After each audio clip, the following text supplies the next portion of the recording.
we go. Grand finals of Fragadelphia at the block. Best out of 5. It's InControl. It's Drypeek. It's a CT-sided start for the team with the upper bracket advantage. Exactly what we expected. We saw InControl not pick out this map, but of course they love the CT side on Vertigo. Again, they had double digits on just this side alone yesterday. And Drypeek, they know that they have to start off with a bang if they want to have a chance. A bang indeed is what they look to find early into this game. A double bang at that. A double bang. We'd like to see that one. It's going to be ramp control secured already for the tees. This is what we saw in the earlier games to this event as Smokes will go deep. Site take already underway, but look how close the CT's already posted. Retake is going to be quick, and Andrew already starts it strong with the trade. It's there. Oh, the rest of the CT is boosting up top. Out goes the wide swing from Strider, and Strider actually does get the kill onto Chippy. And the rest of these Ts, they're not actually focused up in the middle of sight. Instead, they're all the way back into construction and ramp. Out goes the wide swing from L1 with a smoke right in the middle of sight. Cameron has to play around it. Ken's with a big one, making a second. Gank is playing around the smoke with a knife. Andrew is trying to look around for his target. Gank hasn't come out yet. He finally pulls out the Glock around the perimeter. Gonna be able to take down Andrew. Pure chaos as Gank was looking for a bit of cheese off the 1K knife, but instead he's gonna deal with a kill and gonna deal with a first round back for Drypeek. Yeah, lots of control taken early on there from INC over towards that ramp position. It's what we saw from them throughout these earlier games, like I was kind of prefacing there. That space is huge early on. You cut noise for a moment, then just hit hard towards the side. I thought Drypeek did have a good setup towards that retake, but didn't find much value. Was InControl, stayed deep on the site, and already this force buy looking good for the T's. L1 opens it up. That's the mid lurker dead of Strider. I mean, we expect him to be in that mid position pretty much every single round. We remember that in those previous Vertigo games. I thought there was a moment there where a flank was possible from Cameron. He's shut on down, and well, his teammates, they look no different. This one should be done in dusted towards that favor of INC. That's right. HUD gave me my mind a little ball we are. Moment. Yeah. We'll get to it. We'll do the thing again. We're not gonna say what the thing is, but we're just gonna let the thing happen. See how long that thing lasts. Are we just gonna describe everything as a thing? No, that thing specifically is the thing. And if you know what that thing is, don't say it because you'll lose. You'll lose the game. We'll wait for production to react. Arcade and Kurtoma, the last two remaining, looking for exits. Mainly, of course, we're going to be looking towards the default pistols going into the next round. And InControl, they do actually. There you go. The thing has been fixed. The thing has indeed been fixed. The sides were swapped to me. The sides were swapped. There we go. All good. Not only that, but the exits are had. So back to 2.4K. No Deagles are going to be had in this next round, except for potentially Andrew. But yeah, just a difficult scenario for InControl going forward. The momentum is already out of their sails. Momentum down, but they'll look to build back towards it soon. Seems like a moment of a technical pause here, or a pause of some variety as we look to get things back rolling underway here for our grand finals. Drypeek. This T-side for them was really strong. This is something you were talking about a little bit going into this one. T-side is one of their strengths. That ramp control is good for this scrappy squad. Well, and the ramp control is good if the team actually defends it, because the team that they were facing up against literally gave up ramp. Was playing that retake pretty heavily. But the thing is, it is really hard to contest that position, right? When you play a set like they do, where they throw that heavy early utility to take that presence, and then just kind of re-hit later into the round. They'll re-rotate off of that. The other thing is, we didn't bring this up, but InControl, they've been watching the games all day. Yeah, they've been watching the games all day. Out. They've certainly at least been able to pick up on some of the tendencies. And I mean, just off this map alone, the tendencies were pretty early towards ramp every single round. The B site was never touched. No. Never. Like maybe once and a half, we actually had strong stairs presence. But instead, you know, InControl, I don't really think they're going to have to deal with that sort of presence at all recently. Again, the T's, they can just stomp all over wherever they go. And indeed, they go out over towards A. But we are going to have to keep an eye on that ramp battle because, again, the T's, they just love that one spot. Mainly in terms of the picks. We've also seen so much action in that one spot from specifically, I think, Ken's and L1. But off of this round. 2 kills back for Chippy, 2 kills back for Gank. Third round back for Drypeek. And let's see what the buy is like off of the CT side. We did mention earlier, Andrew, a consistent opper for this team, and potentially the best opper in this tournament thus far. And indeed, he's going to pick up the first opportunity he gets. I like what she did there. get into it. Get it moving. There we go. Gotta acknowledge it a little bit here, but as we say, buys come through for the CTs, and where is the fight gonna come? Andrew, a forward, Kent's on the push. That's great. The spray blinded. Cameron stuck out in the open. He'll go on down. Trade, where can it be had? Maybe a repush here towards the lane. It's Strider instead out towards mid, but he holds so strong.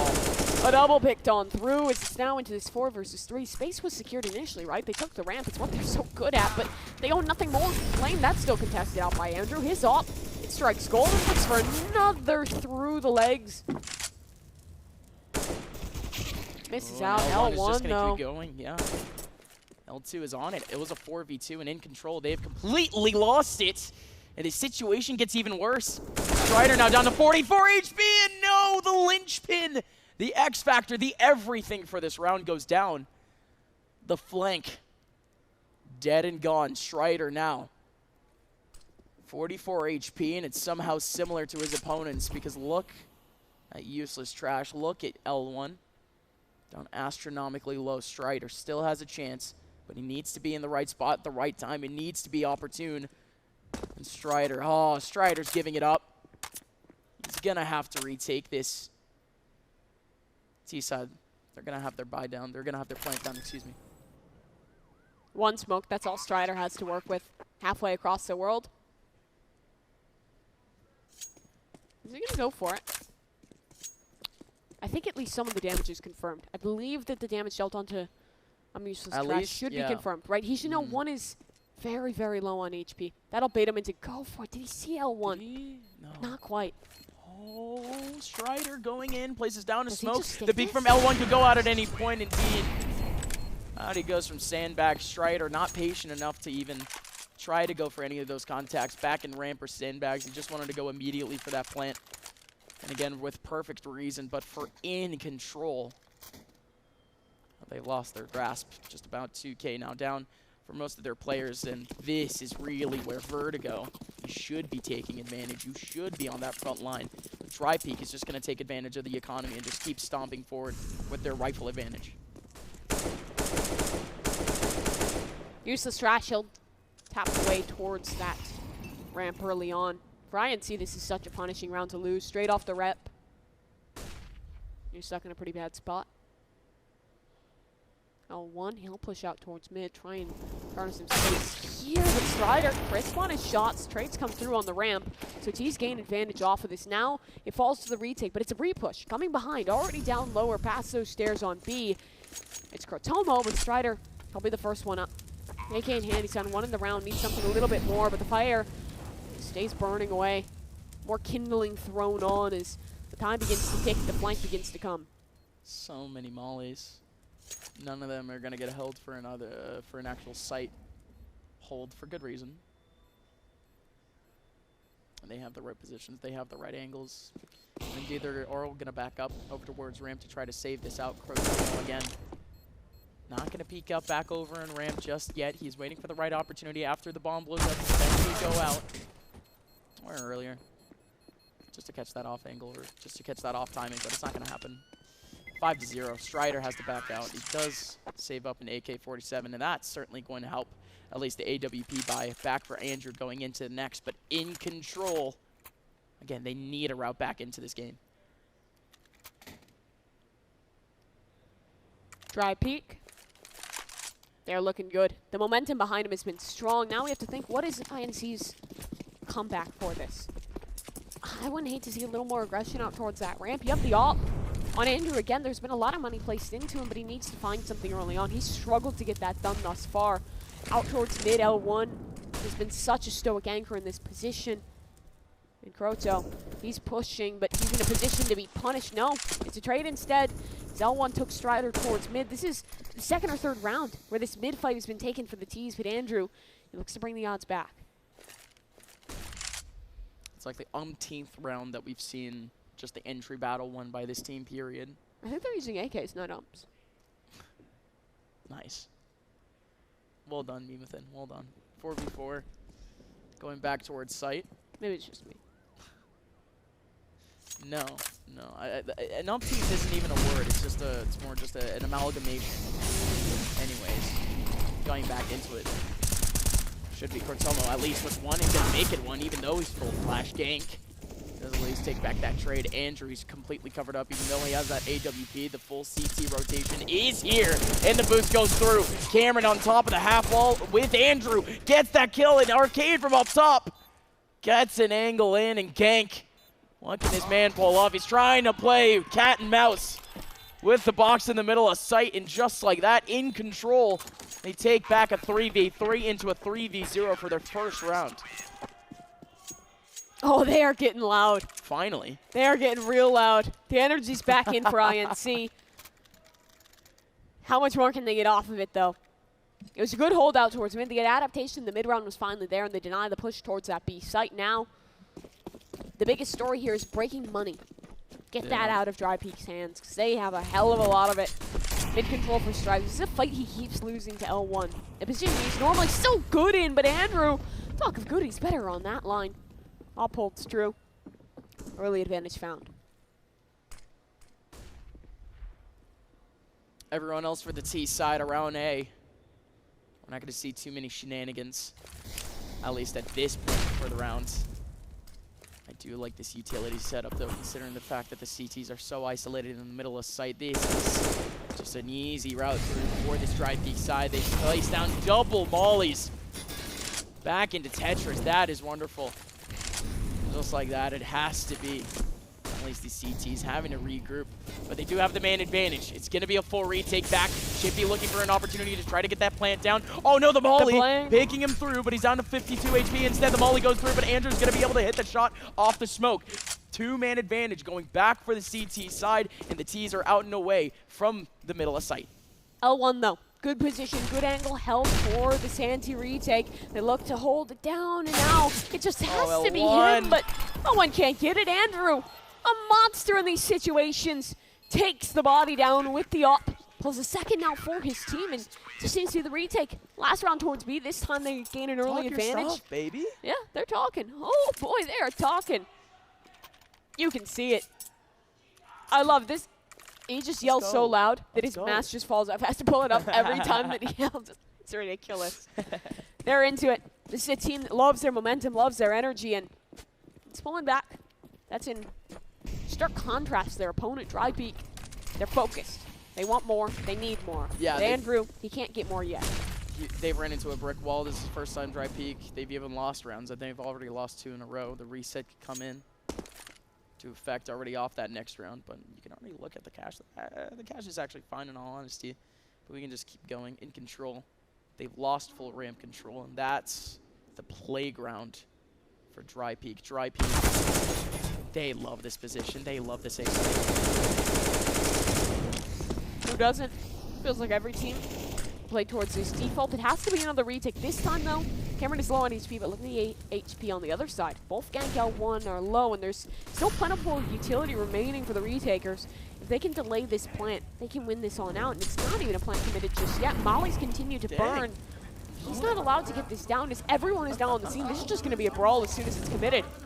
Yeah, but this time being wasted, this is usually... Yeah, they could absolutely re-rotate, but they're not going to do so. But just, again, this time getting chunked off the clock. The smokes are gone. The utility is gone. What can they even do now? The Molly actually takes out one of his own teammates. That was actually a TK at one point. But in we go. Arcade swinging out. He could find 2 over towards the corner. Going to be able to find 1.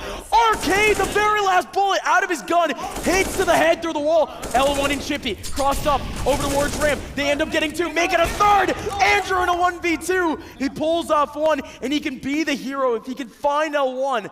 L1, cheeky, on top of the sandbags. Pops the head! Andrew, ice cold, takes his time with the sidearm, and takes the 3rd round for InControl. That is outrageous. How did he get away with that? I didn't hear you. How did he get away with that? Unreal. Unfreaking real. I mean, just first back. of all, 4v2. Yeah, 4v2. Well done. Well done from Drypeek. But Andrew pulls out the sidearm. He's mid-animation when that pop-out goes through off the crouch. Unreal. That's a little too far. Don't do that. Hey, they didn't do their mid shot. They're getting into it now. They didn't do their mid-ass. Mid-shenanigans, apparently. And indeed, they're doing exactly that. Strider, he heard the call out from his teammates, and oh my word, InControl. They nailed that call out perfectly. It seems Arcade looking out for someone over towards Sandbags, gonna be able to get a second off of L1. Chippy and Kens are the last two remaining again. Yeah, they've looked good in this. Cameron will establish control. The stairs that was taken, and B as well, it falls, but that's a tag. Through the gen, the shot comes, and that bomb, it still sits atop the berm. This feels impenetrable to Siege, but Chippy will make a go for it. Past his own teammate's body, he wants to find that bomb. Did he recover? Yeah, not quite. Won't work out. Cameron picks one off. This one is done. Kens really has no opportunity, but he is healthy. 50 seconds, if they give him these tools, there's a chance, but nothing is free in this world, and Kroto, he confirms it. Really? Like that fucking bad? You came all the way here to lose like this? No way. I don't know this word, my bad. All the way here, maybe? To All the way lose? here. No way. All the way to grand finals. That can't happen. $10,000 on the line here on LAN. And this isn't even the main event, folks. If you like the action here, you'll like what the Winter Champs has for you guys. You'll like what Frag has in store in the next couple months. This is fun stuff. This is Counter-Strike, folks. Drypeek, they need that passion back too. InControl. They have the three players over towards site, and they can hold on to these angles with a vice-like grip once again. It doesn't look like they're going to just rely on the three players. Look at the flank coming in from behind. The T's actually do have to act up with their sidearms. Kens is able to take one back onto Arcade. Andrew does have that off back. He could be able to get at least one off of this cross, and indeed is going to be able to do so. And that flank, Like, stop. It's not funny very anymore. good from Are Strider. you guys really trying right now? The pig has come, that was when we had a lot at Frag 15. And I never knew who did it, because there was one guy who always yelled it. Maybe it was the same folks from this team. Who knows? You always get the fun back on LAN. Yeah, right? Always get the energy here. But let's focus up, because that's exactly what Drypeek need to do. It's so hard. This team was playing at that LAN, by the way. And They were. They did make a lot of noise. For sure, for sure. The AKs can at least capitalize a little bit. Same thing with the nades. That was a triple nade setup back over towards ramp. This is the fastest thing we've seen from the TZ yet.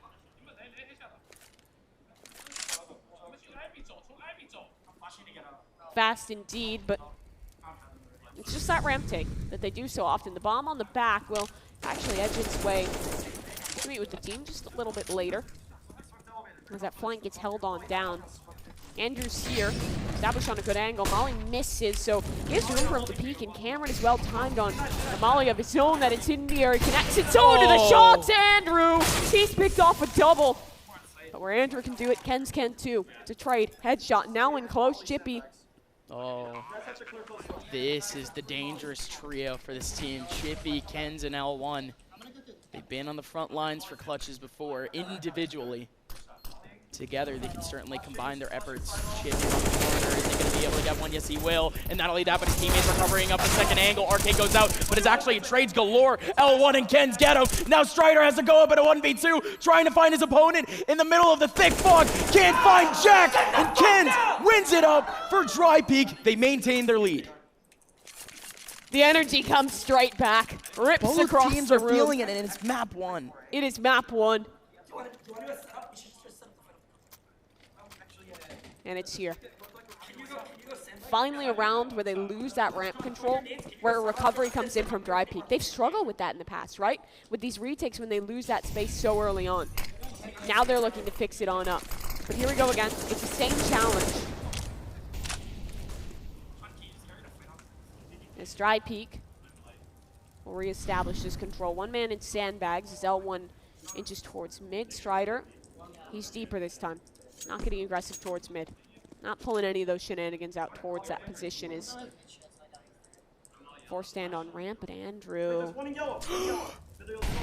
They call it out. Andrew finds one onto Kens, and the fire spreads out even more. Andrew with two. Cameron gets even more. That big shit. You're dying to me.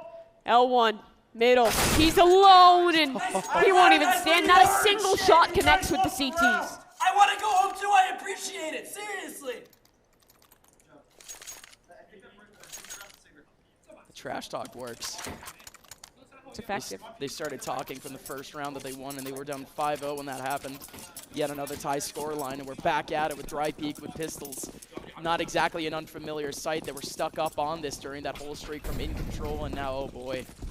Oh boy, this is a bit of a loop. There's still so many rounds still left in this half, and there's still so many bodies to aim at. Drypeek already down to 4. Cameron can certainly go for more. He's down to 52 HP, though, and he can stay safe with the rest of his teammates. This is a Hail Mary type situation for the T's. They just want that bomb down to try to get that cash. They've done it. Indeed, they're going to get it. Yeah, that they will. Retake now.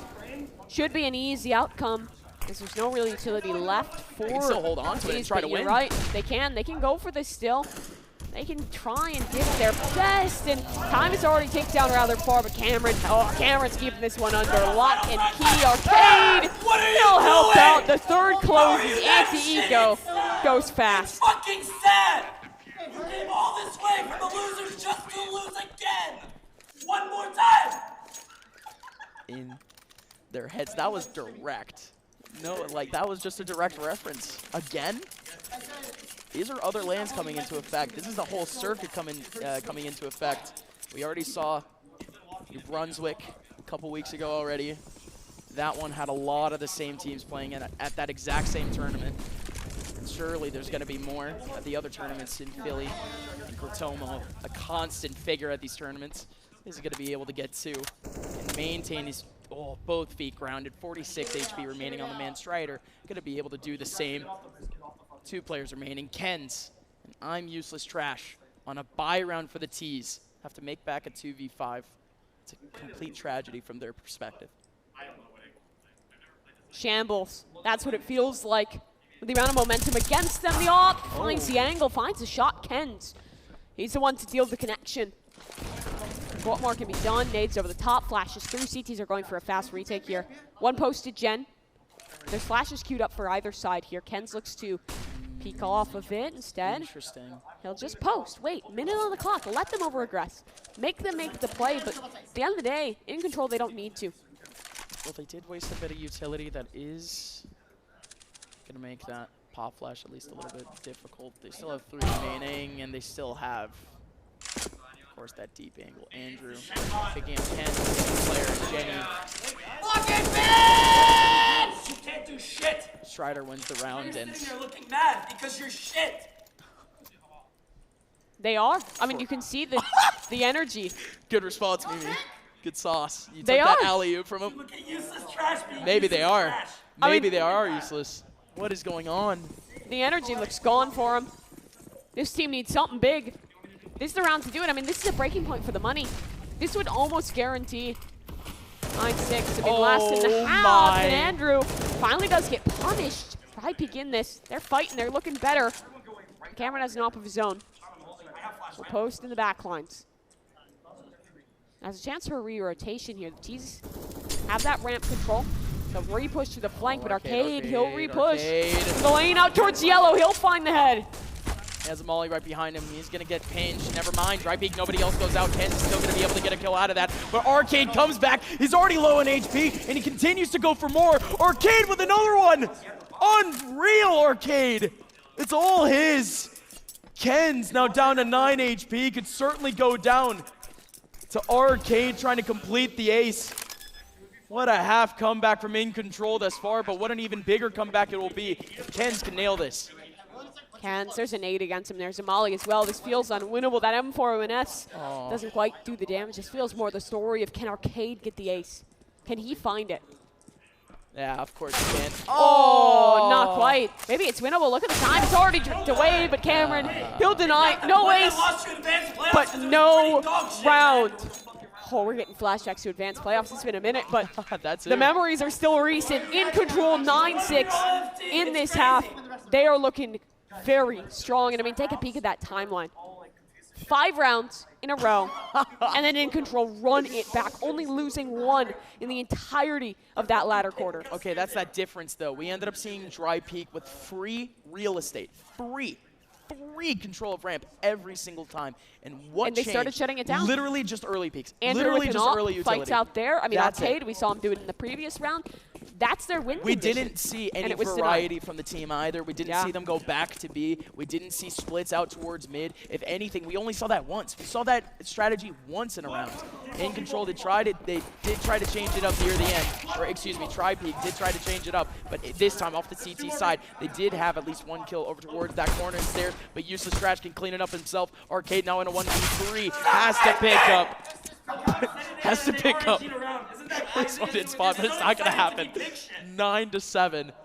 And I think the retorts are getting further and further aggressive. You can feel like the energy out of them, right? Like they have been Like, just absolutely shit talked the nerves entire were half. hit. Nerves have been hit. They've been struck. Oh no. Tex, 1 dig, Mac 10, invested on in. Really taking this one in control. Maybe something quick over towards the stairs. What's the defense looking like? Oh, it's a split. It's going to be a mid. Yep, mid B split. Gank and Chippy. They're going to Well, be not able much to of a find split this. anymore with the slam dunk. Yeah, right. Alley-oop from the trash talk to the nade Kurtzomo shot. Still going There to be able to get regardless. one, but again, the Hail Mary is here. The bomb has to go down. And how does Kurtzomo get 2 out of that? Wait, How's he's so Kurtzomo deep. going to get a 3rd? No way. He jumps up top, but no way he's not able to find anything. That burst, no headshot had, and more importantly, Gank was in the middle of that smoke right in front of him. He had 23 HP, 1 straight bullet would have been able to do it. Now it's that reset for the CTs. It's a 3v3 trying to go back. Cameron around the corner with 11 HP. Can he do any damage with this mid-air? Kens is going to be able to take him down. He's still down in 3 HP. He's just the entry for this team. It's a good bait. Kurtzomo around the corner in a 1v2. Time? Gank was down to 23 in no time. No time. INC, they just had Tex. A Mac 10 at best, and they win the round off of that. Always bite a kid. Sad. Good lord. Sad. It is sad. They should have bought the kid, apparently. Drypeek, they still have some sort of hope, I guess, going into this next round. Most of their players playing up on just about $2,000. You would need a pause at this point to try to organize this type of scrappy buy, but they're not going to take that time. Just a full Instead, force? they're just going immediately into there with a full force. And, well, it's a lot more split instead. A default with this type of buy. Mag 7, they're baiting on in.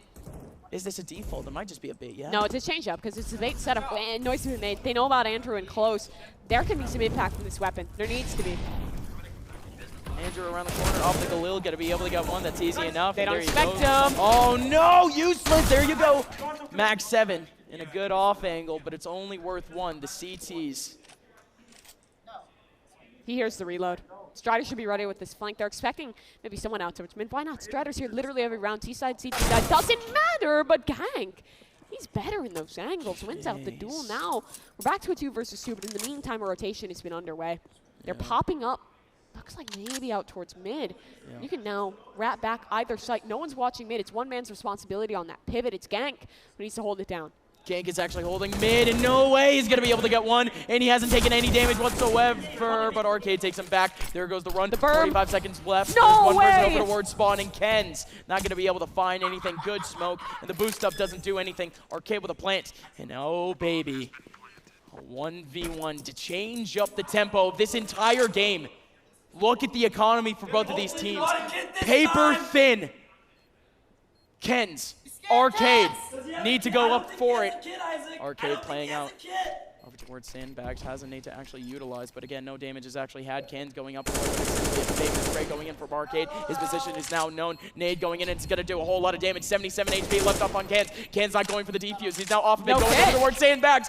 And Ken's barrel stuffing his opponent. Arcade gets the kill, but can't get the defuse. He's out of here.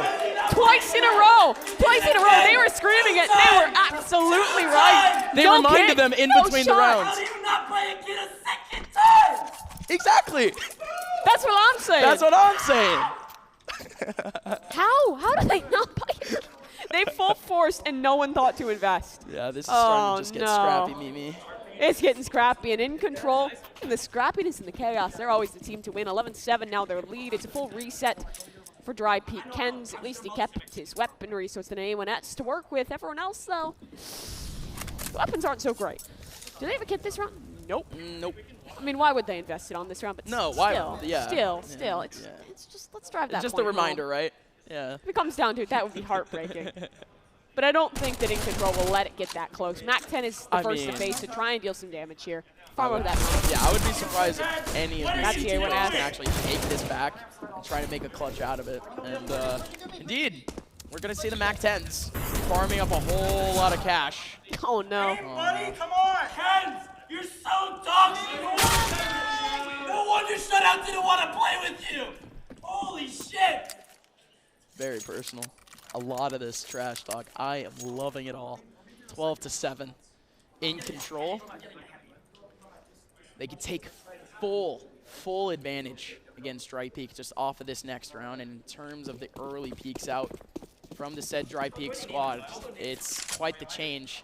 Again, it almost seemed like we were playing wingman. Only one site to the entire map, and that just so happens to be the A site for both teams. Drypeek this time, they have to go back. It's more of a split. Going back for InControl, everyone back over towards ramp. Kenz is going to be able to get one onto promo and has to get more off the perimeter. There's one in construction, and he's the only one remaining off of this ramp hold.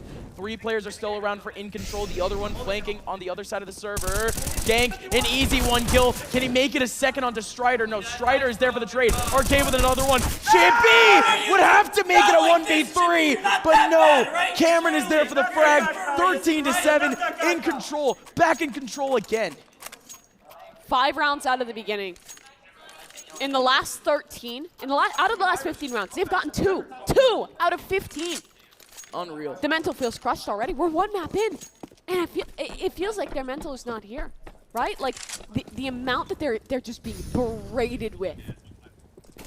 There's so many factors to it, and we see it even with some of the best teams out there. Even some of the oldest veterans in the scene, even they break down to trash talk if it comes down to it. Oh yeah.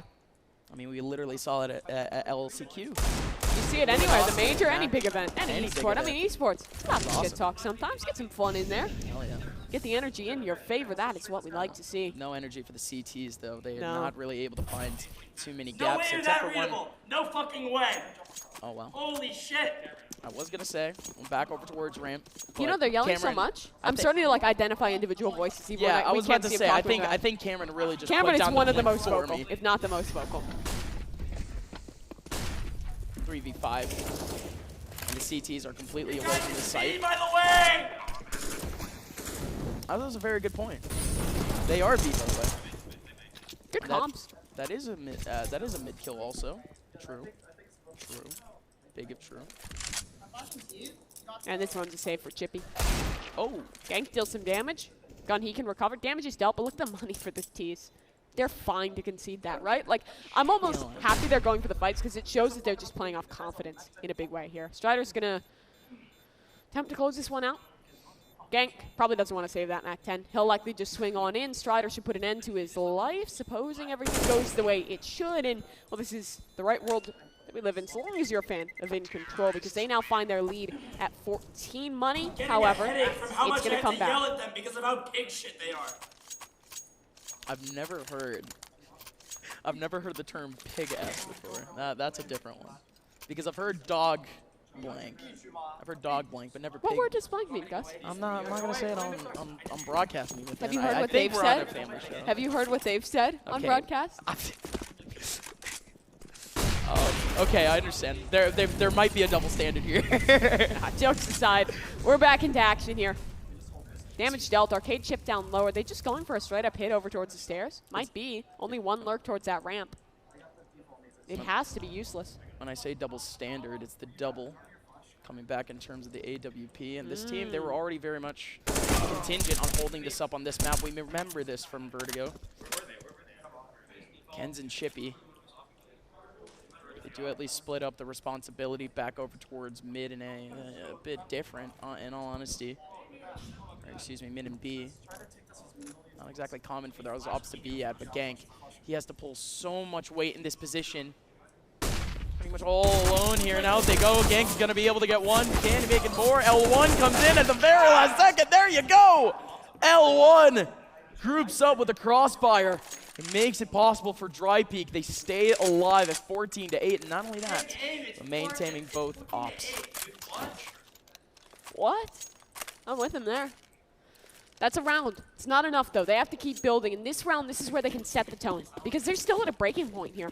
winning that round, if anything, if they lose right here, it's just going to push their loss bonus into a worse place and push their economy into a worse place. Now, the smokes come down towards that ramp. Fight taken early, but the flash is good.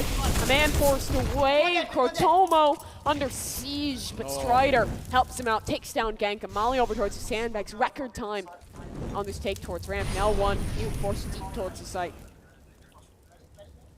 Kenz is going to have the first contact around the corner. He missed There goes it. at least one. L1 around the corner can at least capitalize on only one. His damage, however, astronomically low. There goes the nade from Chippy, which is actually quite surprising. So many nades were already thrown out for that CT side. It's surprising that they still had another one, but Chippy nails it. And on the fadeaway, a man advantage back for Drypeek, but can they maintain it? I'm useless on the other side. Down to 33 HP off the interaction, but again, all these players are lit. The spray comes through, though. The rush comes in. Cameron gets his kill. But with 55 seconds left, I mean, the T's, they can still stretch their legs a little bit. They're cutting noise here. Push one out towards mid. Wait for him to find his mark because his flank could be perfect. Is anyone looking? Not quite. Oh, Takes two, and the trade comes through, but it's Chippy alone. Up in hand, they know exactly where he is. Why contest him? Run the hell Good away. point. Good point. Run the hell away. Cameron and Arcade. Combined, they barely have over 100 HP. But One for smoke. Chippy, he could only have 1 HP for all he cares. Not up. It's already made the right weed. Did he actually get a sound input, though? Oh, yeah, he hears the bomb. So we get the stand up from Cameron. Cameron thinking about it. In the middle of the site, he still hasn't escaped. Can Chippy find an angle? No, he won't. Arcade covers him up, and it's 15-8 for InControl. Hey, you got 8 more than I thought you would. Good job, guys. You thought you were better than that, but then you played a guy named I'm useless trash, and he was worse. Very few chances left. 15-8, now that score line. It would take 7 in a row. Mimi, this is it. It might very well be. We're looking towards map 2. It would be the choice of InControl Nuke. That's what's on the line here. Drypeek, what do? This ramp fight, they've been conceding it, and it has not been working again. They'll fall away, cut their losses early, play 2 towel on the site. Ramp is fallen, mid under siege as well. It's Strider trying to work his way forward, but an op on the other side. Can they punish? Not yet, but he knows about the op. There's at least one, but L1 goes out immediately, and there goes the double coverage. The triple coverage, excuse me, coming up huge. Kenz and Gank with the trades back immediately. And InControl. Now they need to take things back. Down 1, but with a whole lot more utility still. They abandoned that ramp area right as the CTs took it back. So again, it's just so much work to try to clear everything out, but they still somehow get the kill on a Gank. One more player in the middle of sight. It's gonna have to come down to Kenz, but he's in such a good off-angle position. Oh, no smoke right behind him. He can't actually spray. He still covers up the ramp with Andrew, and Kenz holds it down and keeps his team alive in a 3K at the very end. What a way to keep it going. Kenz, this man alone on a mission. They try a new setup. A Hail Mary deep on the site. 2 strong towards at triple box, and Kenz does it beautifully on the fadeaway. 6 more. That's what they need for overtime here. Money is still up for both sides. Drypeek, how'd they reply? They changed that round, right? It wasn't the fast hit over towards ramp. It wasn't that same take they've done in most rounds because of that early punishment from the opponent. Gank without Frankie is like, I don't even know. I can't even make it up because Gank would never be without Frankie to win, right? One of the guys waving at us. I think he's just waving at his friends, his quote-unquote friends across the stage. Oh, Shirley. Oh, Shirley. Hey, casters! Hey, guys! Hey, guys! Hi! Look how little I give a fuck. Isn't it crazy? It's crazy! Keep yelling! I love it. But that's what it's all about. That's literally what it's all about. Hey, folks. Let's get back into the game, shall we? It's the last round of regulation. And is that trash talk getting to them? Hopefully not. Hopefully not. You said it's 6 rounds separating the 2, but the early peaks from the off, they've changed up pretty much every single round. Oh, Gank! Gank out of nowhere with a 3K in mid! The T's, they run right into the meat grinder, but it's only a single person to do it. Well done, Gank. Arcade and Crotomo.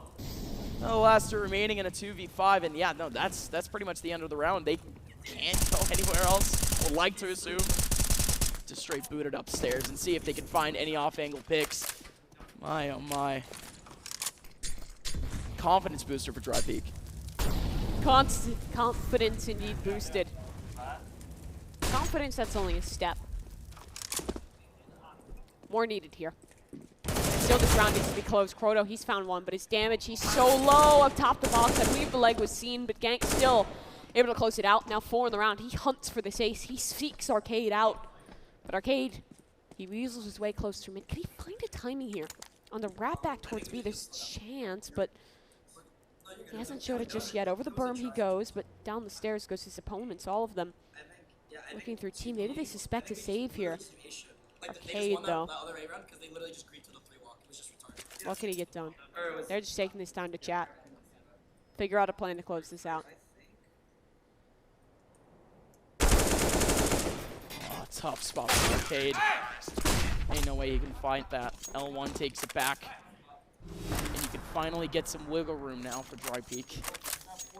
That cash has finally gone down low for the T side.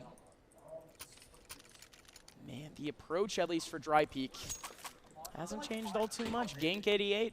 He's just been quite annoying back over towards that mid side. He's been pretty much playing that same spot every round.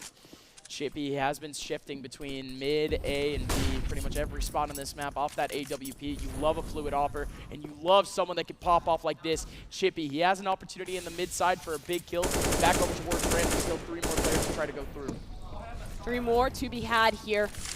Nade, that can be good. Not quite. Strider out mid. He's blinded up. Well set up between L1 and Chippy. This downs back towards the ramp. Andrew posted up. The Deeks coming forward. Someone's isolated over towards the box. Is there a molly for it? One. Proto One has molly. it. One molly. Certainly they could use it, right? Gank. They're not checking. Mall check?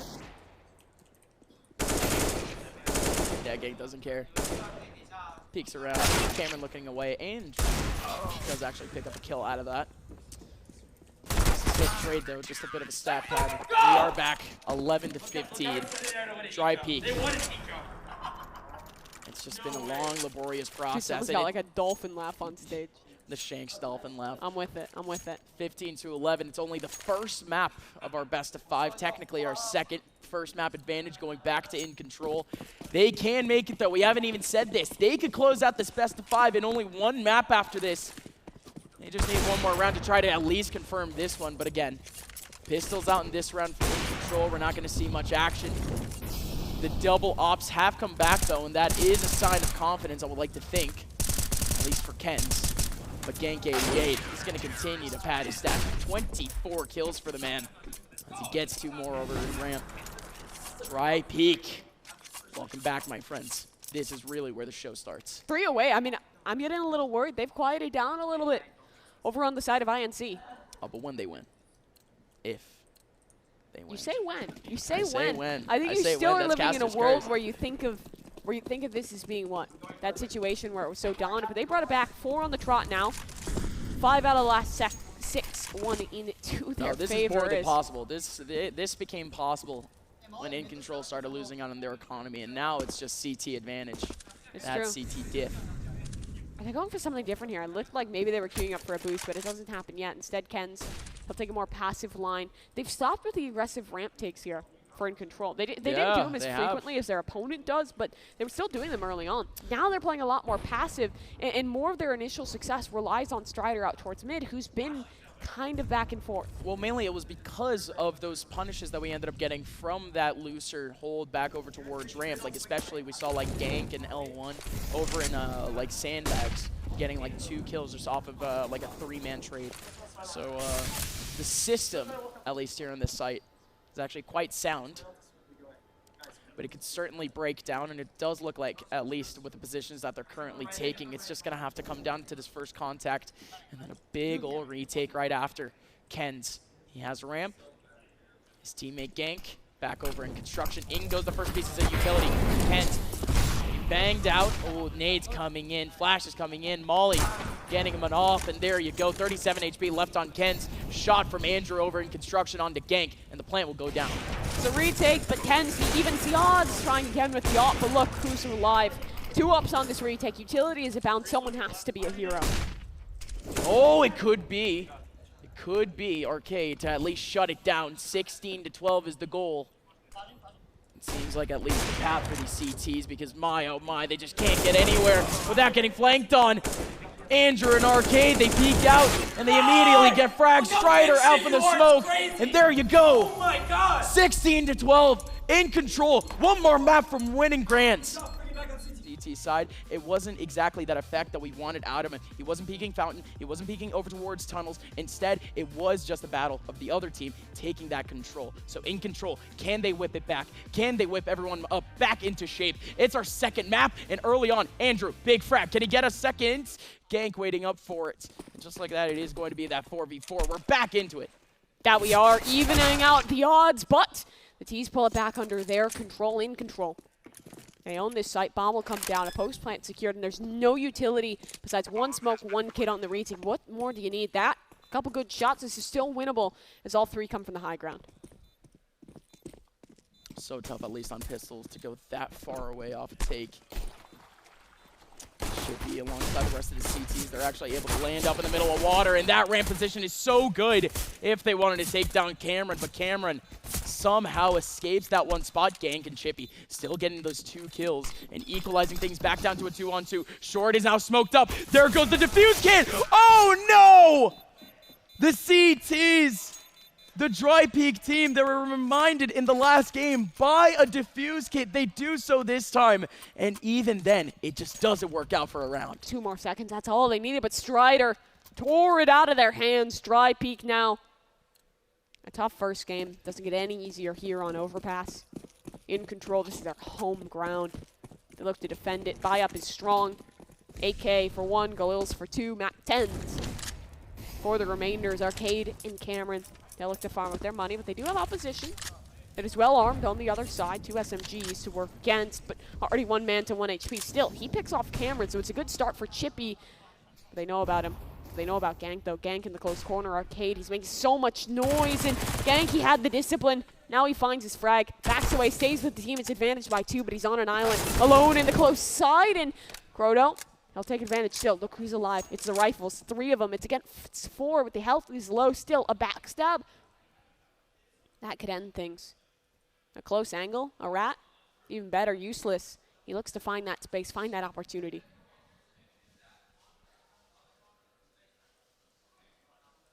Strider is running into that position that you mentioned, useless.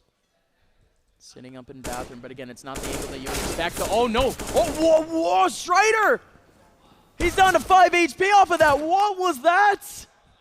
Useless, trashy 180 Strider takes away all of his damage. And the one tap that was through a wall, it didn't actually finish off the frag. So weird. Chippy's down to 1 HP. You have Ken's back over towards Bank, still with an MP9. But for in control, you see how dire the scenario is. 2 more players remaining. One of them's down to 12. Where do they take this? Bomb has already found its way towards B. That's on the back of Andrew. He's the only healthy one left. This really has to be him. He's opened it up. Takes the first frag. It's L1 towards Kevin. Spam there. Doesn't connect. Croto can be the bait. He gave me the first one up to die. Allow Andrew to find success in this round. Here we go, Croto. He's going to be that first contact, taking out. No, Andrew trying to help out, and there you go! The insurance policy comes in strong and in control. They somehow survive at the very end. AK comes through as well. Yes, it was a close round, but both these teams forced in. It's not like Drypeek was on a save. It was nearly even investments. Drypeek's going to be stuck on pistols, while in control can buy these SMGs and keep the money farming up towards their favor. That really should have been Drypeek's round. Man advantage with the health, that was their issue. And the guns were still inferior now. This one, it's just a widespread default for the moment. One already walked up so deep and monstered that kill. It's a gimme, but towards long. Gang, Eagle, not quite. And the rest of the pistols are just going to have to go down with it.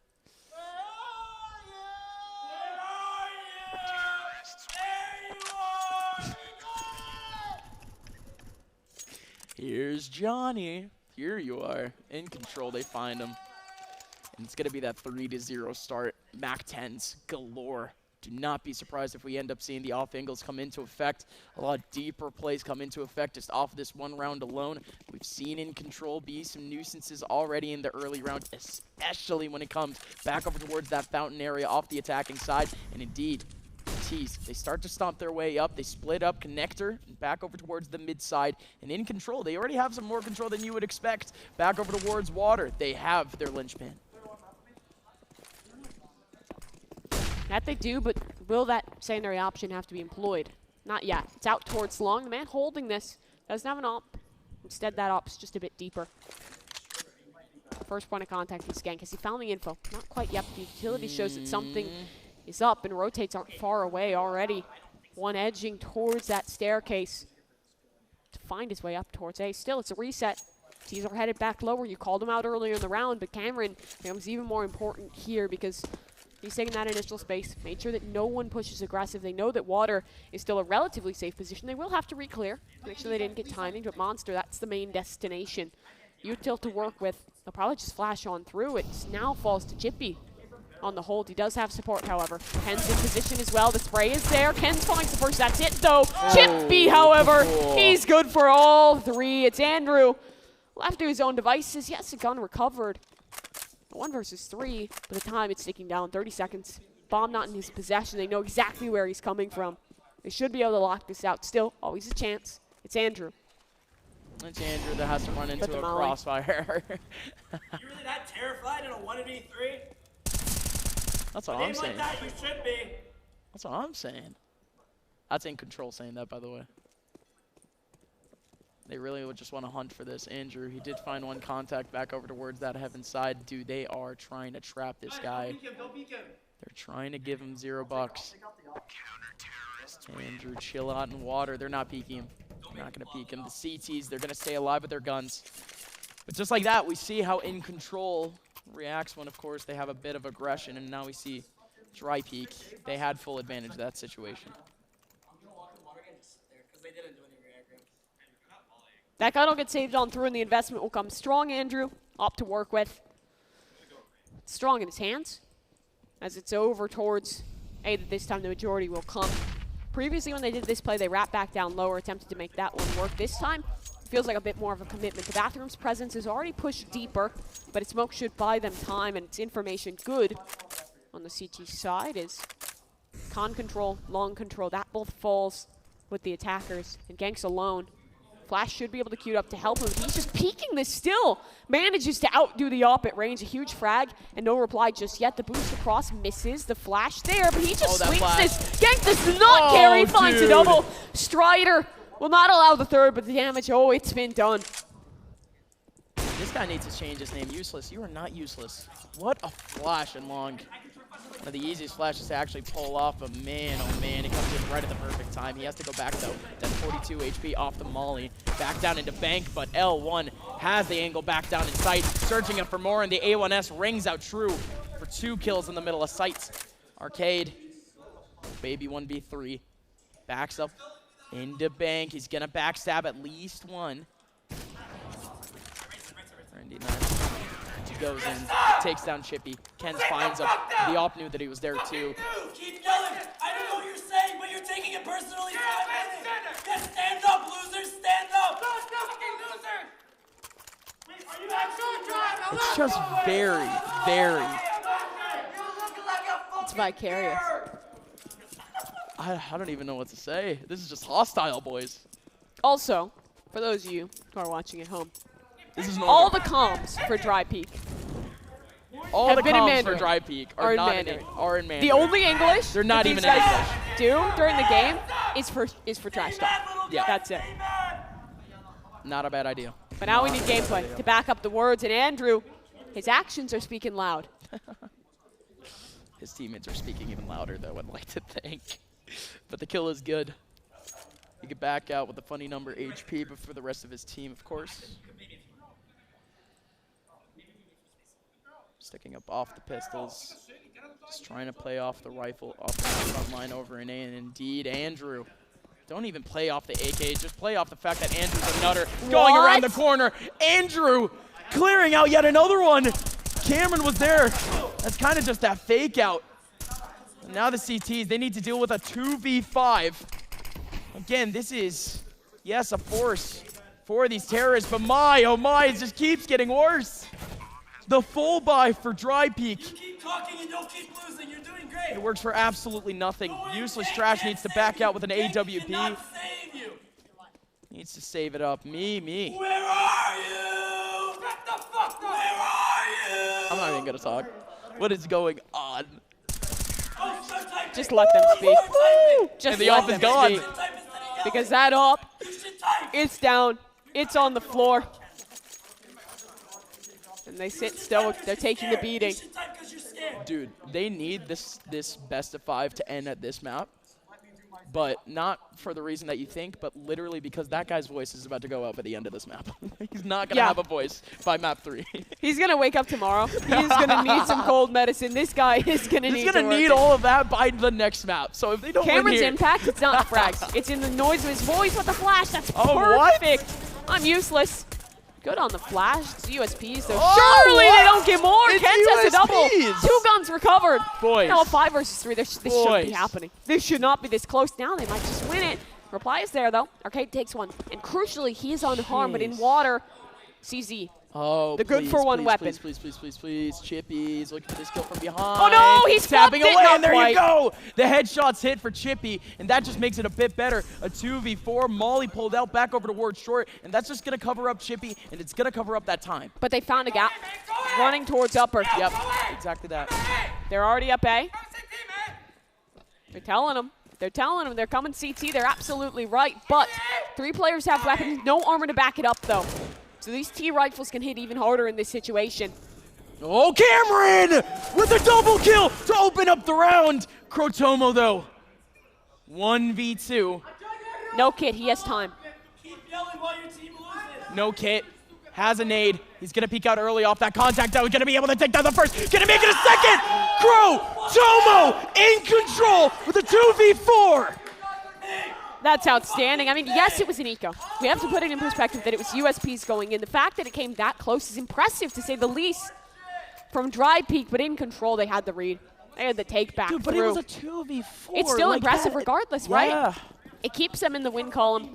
CT-sided map, and they're winning by 5-2. Buys back, though. This is a chance.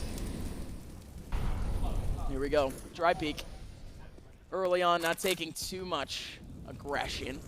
The amount of Drypeeks has slowly decayed throughout the tournament. You Yeah. can see the confidence starting to wane just a little bit. Exactly that. Back over towards Fountain. We've had double peaks before. We've had peaks in water. We actually haven't had too many players actually try to play up back over towards Connector, and it seems like for good reason. In control, they always seem to have some sort of presence back over towards that area. And it does help out, though, with that control back over towards water that they also take pretty much every round, as they've just done so off of a single flash. Drypeek. They like to push too, over and long.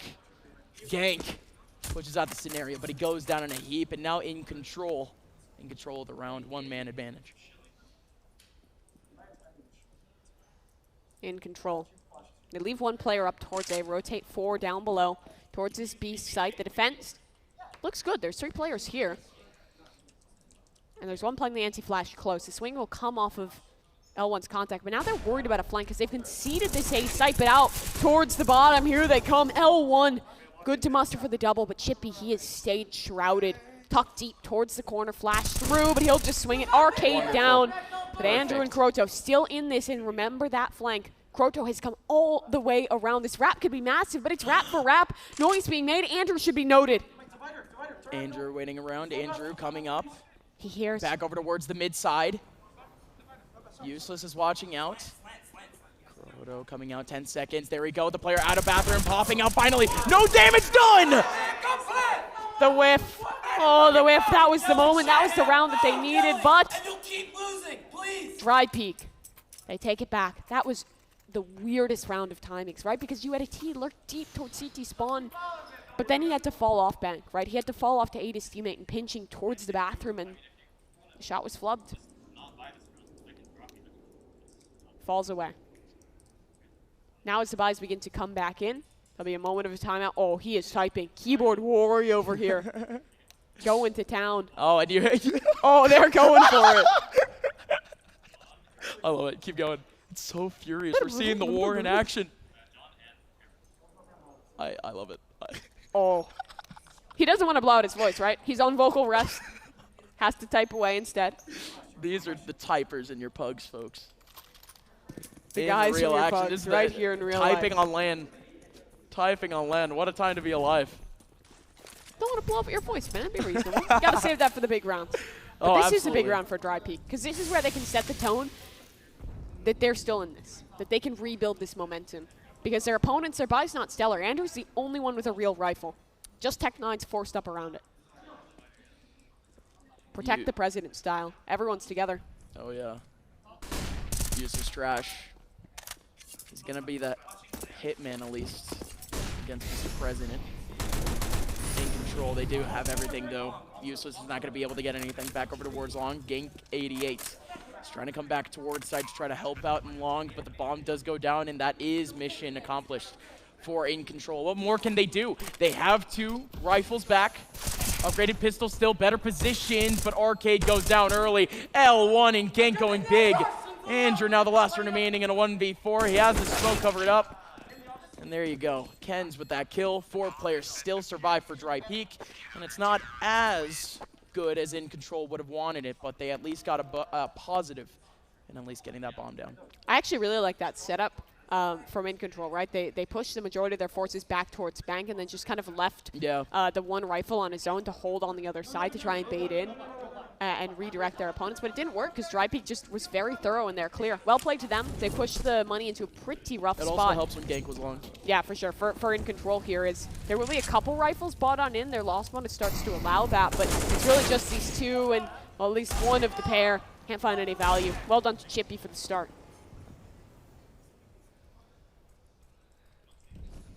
And the hold is going to continue to be actually quite aggressive back over towards Monster. Chippy with a very deep smoke. Covering the back tunnel. But InControl, they already saw that utility. They saw at least a bit of action back over towards the A side. They've already been heading out over towards B. The crossfire is there, at least for long. Gate and Useless Trash combining to take down Strider. 2 more terrorist players, potentially 3. Looking to see the end of a couple barrels here in the middle of sight. Arcade, Alex gonna be able to get 1. Can he make it a second? The trade is there, and the bomb should be able to go down 2 unless they cover up the cross. Yes, they do. L1 gonna be able to get 1. Can he make it a second onto Crow? Crow, no. He gets it. Actually not going down just yet. He fakes it. And even better, now Chippy coming in. Has to get the frag, and indeed will. Good attempt from Crotomo, though. He fakes it, but Chippy makes it. 5-5, we're back to a tied scoreline. Drypeek, they're looking good in these anti-ecos. They're playing a pretty reserve style. They're not letting that screaming get to them. And to be fair, it started to subside just a little bit more. Now the buy will come back through. Those were the ecos, the force buy out of the way. What does InControl do? I wouldn't hate to see another quicker piece. They seem to identify upper as a weakness, and they're right. They can consistently get the site, but the issue is holding on towards the post. They're leaning that direction again. The bomb on the back of Andrew. We'll try and secure this space towards long.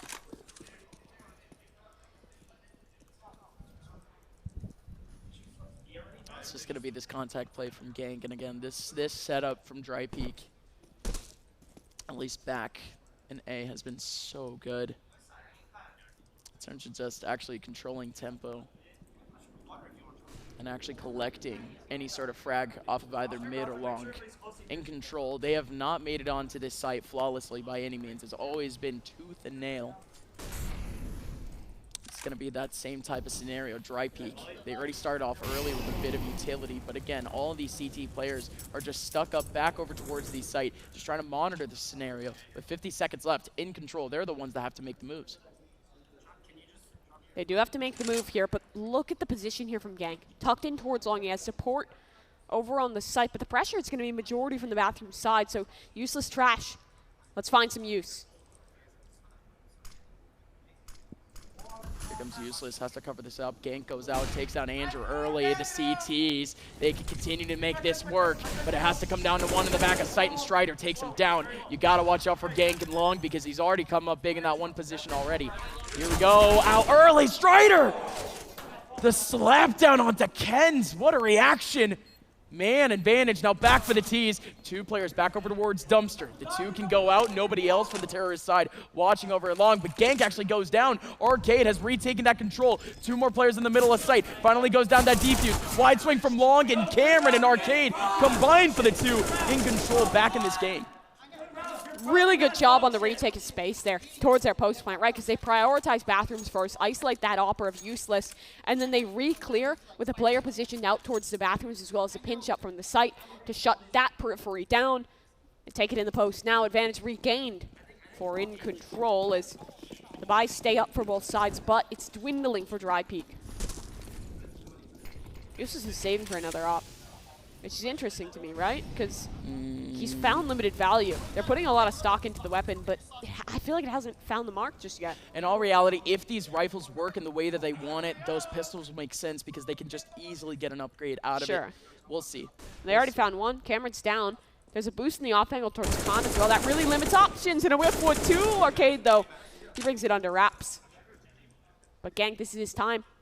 The off angle in good position, finds one. The drop down from Party for the trade. Good trade back, but there can be even more damage being done. L1 going back over towards Connector. Strider going away, but still finds him on his way over. And there you go. The trade goes back on Kenz, who was flanking up in spawn. 1 minute left. It's a whole lot of Counter-Strike to be playing and a whole lot of mind games that can be played too. Arcade and Strider slowly making their way over to their objective. And that just so happens to be the B site. Because he's scared. He's typing. Is he scared, though? Or is he ready? Is it really? Is he ready? One flash. That's all he has. Bomb planted. Reroute through. Strider. He'll hold down this flank. Instead, the T's actually working together. 2 versus 1. No way to isolate this. Oh, the spray. No way. what? No way, Chippy. No way. 1 versus 2 off the continuation. It seemed impossible. They were both right there, and now they're back in business, baby. Oh my God. They've tied this at 6. That is a massive clutch to find. I mean, does Silver Platter even serve it right? This is like a diamond encrusted platinum. He didn't even stop moving. Platter. He just kept crouching, crab walking along with the spray. Like, that was absolutely everything from Chippy, and you cannot miss those with that A1S. Man, oh man. Well done, Chippy. And Drypeek, well, they were given a miracle pretty much off of that one. InControl. Now they need to go back. They're switching up their approach at least a little bit. When I say switching up, I mean just from that last round. They are going back, though, to their old ways. 2 players back over towards Connector and splits control back over towards long and mid. They're trying to isolate this man towards the bathroom. It's Gank, though. He's good in these positions, but not this time. Falls down, now useless. With that off that he put so much into getting, has to fall back. As for a moment, the Soul Anchor on site. Support is coming, though, but another shot miss. Useless needs to start hitting these. And that's not the start he needs. What? Useless. Again, it's just a straight-up tragedy for this guy at this point, missing out on 2. Oh, incredibly important shots. And Andrew finds him. Finally, at the end, Kenz. Oh, he can equalize the round. Chippy gets another kill on the other side of the site. The T's are starting to go out in the middle of B. Andrew is actually walked by a CT. Kenz! No, this is just so awkward. They don't look at each other at all. He hears the footsteps. What is happening? He knows. L1. He's also over towards Monster. L1 pops out. Andrew gets the kill. They can just run to the other side. Yeah, they can go straight on up. Run. Where does the rotation come? L1, he's going to have to take this from so far away, and he doesn't have a kid in his possession. Oh, this is so tough. No util, no kit. This just has to be the duels. Are they going to play front side for this? Yes, they are. Yeah, they're planning. It's good positioning. He's wrapping towards long. This is going to eat even more time off that crucial clock. Yeah, L1. It's just sprinting up. They should hear this. Don't think they can. No, he can shift at the right time. It's fine. It's fine. They don't know yet. Yeah, exactly that. He was hugging the left side. Does he have a kit? I don't think he has a kit. I don't think he They're has right. a kit. They're right. They're literally right. L1. He recovers one now, though. He recovers it. Cortoma goes down 18 HP. L1. Stick on to it. What sort of headshots can he get with an A1S? He's still waiting for that approach. Andrew's not peeking. Well done. Well done. 7 to 6. Back to InControl, and once again, I mean, it's just that namesake, Drypeek. They tried to do too much. They tried to do too much. And now they found a pretty rough look. Half's not over yet. 6-7. 2 more rounds remain. But this one, there's no buy for Drypeek. It's just going to be the pistols upgraded, yeah, but historically these haven't been able to find too much value. But it's 4 over towards this B site, and they're sprinting on down. Oh. They find a 1-for-1 trade against Cameron, but that's only a Mac 10 recovered. Yeah.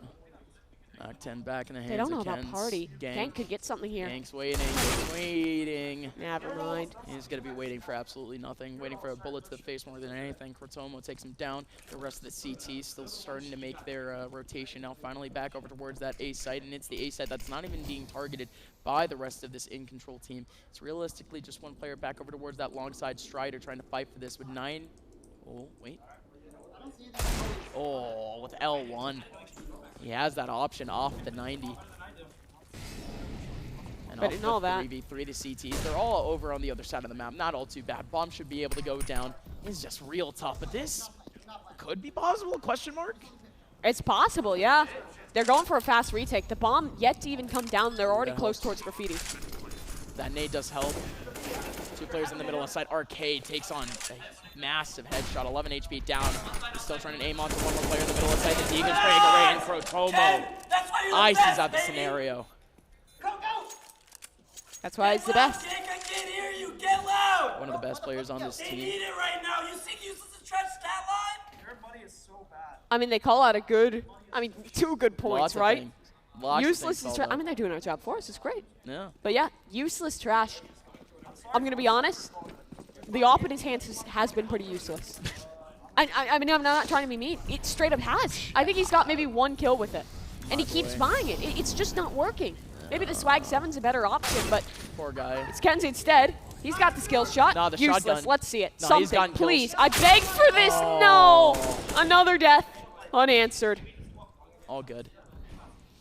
NT is Mr. Useless, but even then, Stop opping. the rest have been control. I don't want to feed into that. Gank around the corner going to be able to get one. Can he make it a second? Because L1 is there, but Arcade and Cameron actually end up trading out the 2. Kens makes it possible here for the CT team. Ain't no way. Ain't no way. This force buy up. Pistols galore for this team. This is the last round of the half, and they bought up with pistols into this. And it looked like they had a chance for a second. Chippy is looking over for that cross back, but now it's just down to Ken's in that 1v2. Decent utility for these last 2 players too, but they're looking to shut this down immediately. A double peek back over towards Bank. 9-6 scoreline going into the second half. And if the scoreline stays at the same advantage, InControl are $5,000 richer. They're looking for it. Let me just defend Useless's honor really quick, because sometimes it's just one of those days, right? Oh yeah, One of those I mean in maps terms of aim, where something doesn't work out. But like literally, like although, you know, we like to be nice to everyone, but you can legitimately say that Useless has been useful for this team. He has been on the front lines in terms of utility, in terms of kind of In other maps. in other maps. Yeah. Definitely but moving not forward this here, one. we He's got just map been number there 2 in terms queued of, up. We're like, finishing pop flash. things off quite possibly, or Drypeek. They might be able to bring things forward. This pistol round would mean a lot for this squad, for both of these squads, to be fair.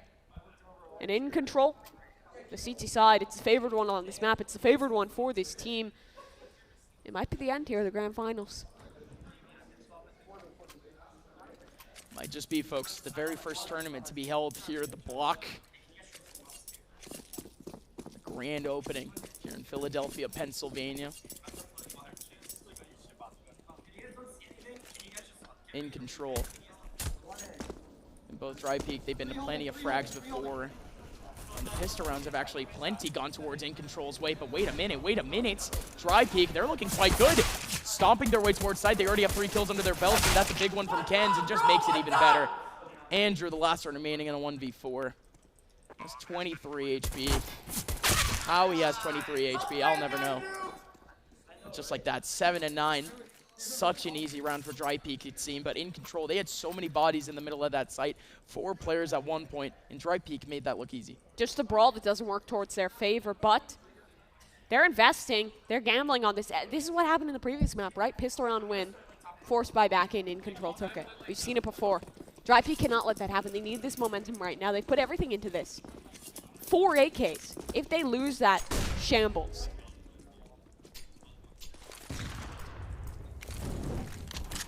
InControl, my boys.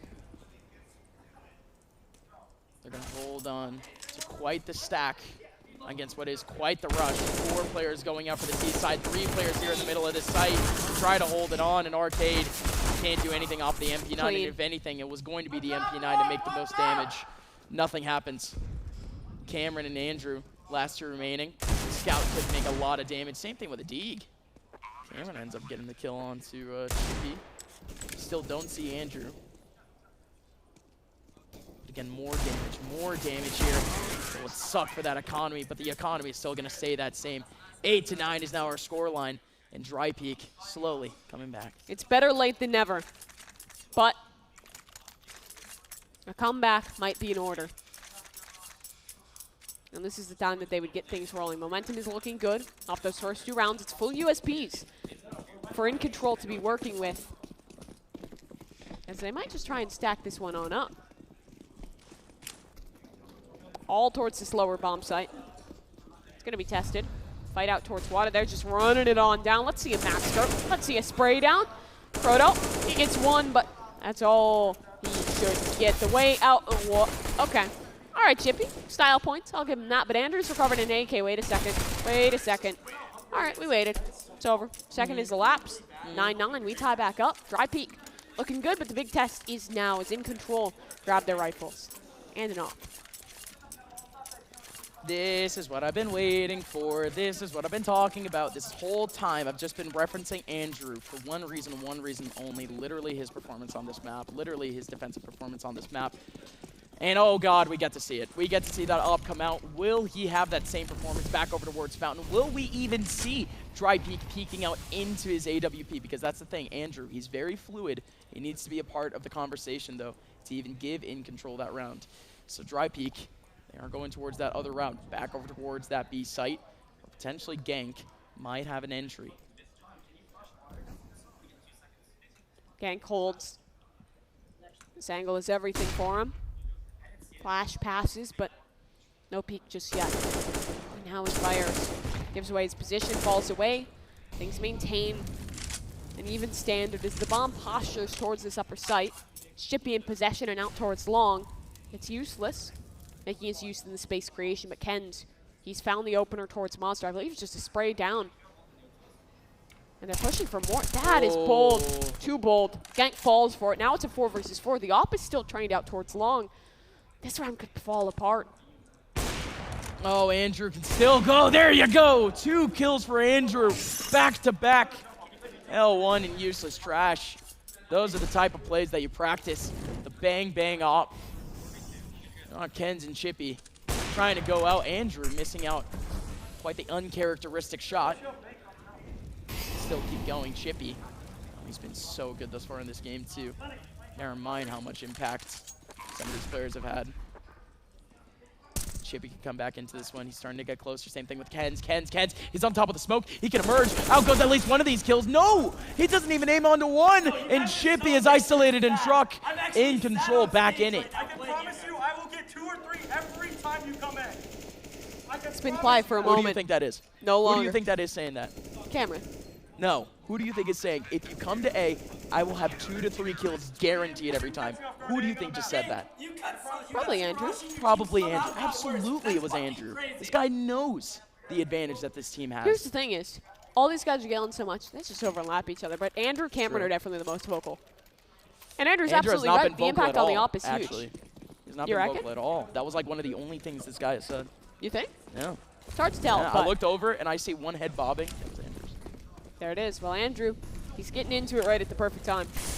Let's see Smoke it down, across to Molly. Ken's already up towards water. They're just trying to split this one? Maybe, but space has been lost towards Con. They have no presence upper.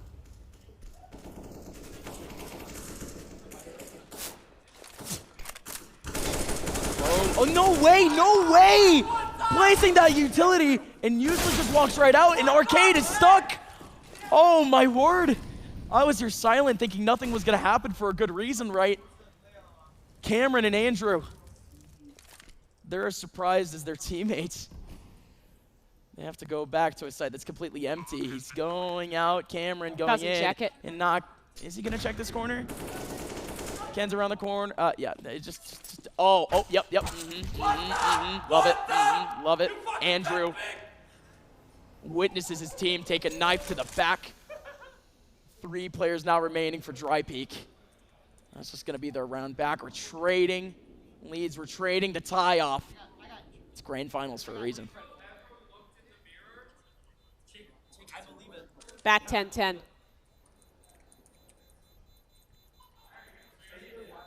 All 3 of these weapons will be maintained. Andrew keeps his as well.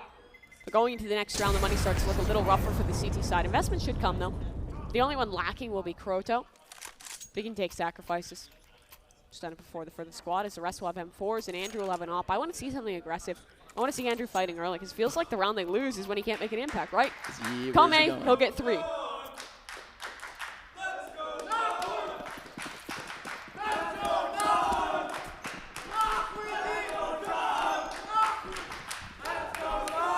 I don't even know what they're chanting.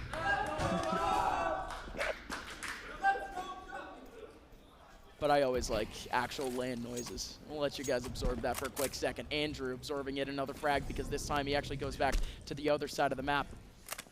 Leaking out 1. Useless trash is gone. And he rotates immediately all the way back over towards that A side. This could be good. Could be. Ken's, he's stomping up. And in the showers. There's 2 players close, Cameron, just on the other Cameron. side. It's Cameron. How much could he get done? None. Falls off immediately, but the op is here. Andrew, he gets 1, staying true to his word. He'll find a double. Gank, though, with the trade. The disadvantage, though, it's heavily with these T's damage already dealt. It has to really be Ken's, right? Or Gank. If he can find the right off angle, he can get this done, but needs it cleanly. Only 22 HP to work with. The push, it's out. He sees it. He spots it. The head's gone, but now he's under so much pressure. Needs to stand and deliver, but he'll fall away for the moment. Not for long, though. Now it's just Ken's finds the head. 1 versus 1. He can run for the hills. Zamali, that's all Arcade has. Where's the kit? A new weapon recovered. Kit? Not on his body. So 1 on the ground somewhere. He's looking. He wants to find it. I think back Optimus. No kit grabbed. The op, that's all it is. This one's a save. This one is over. No! And Ken's won't even let him survive. There you go, Drypeek. That is everything. Win back in their sails, a lead. They've reset in control. Okay. Some good stuff for this team.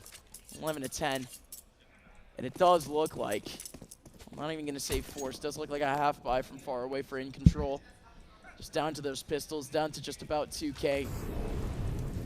Thus meaning these CTs do feel a bit more pressure to actually push out. 1 back over towards Connector. Water's about to get retaken over by 2 players from that CT side.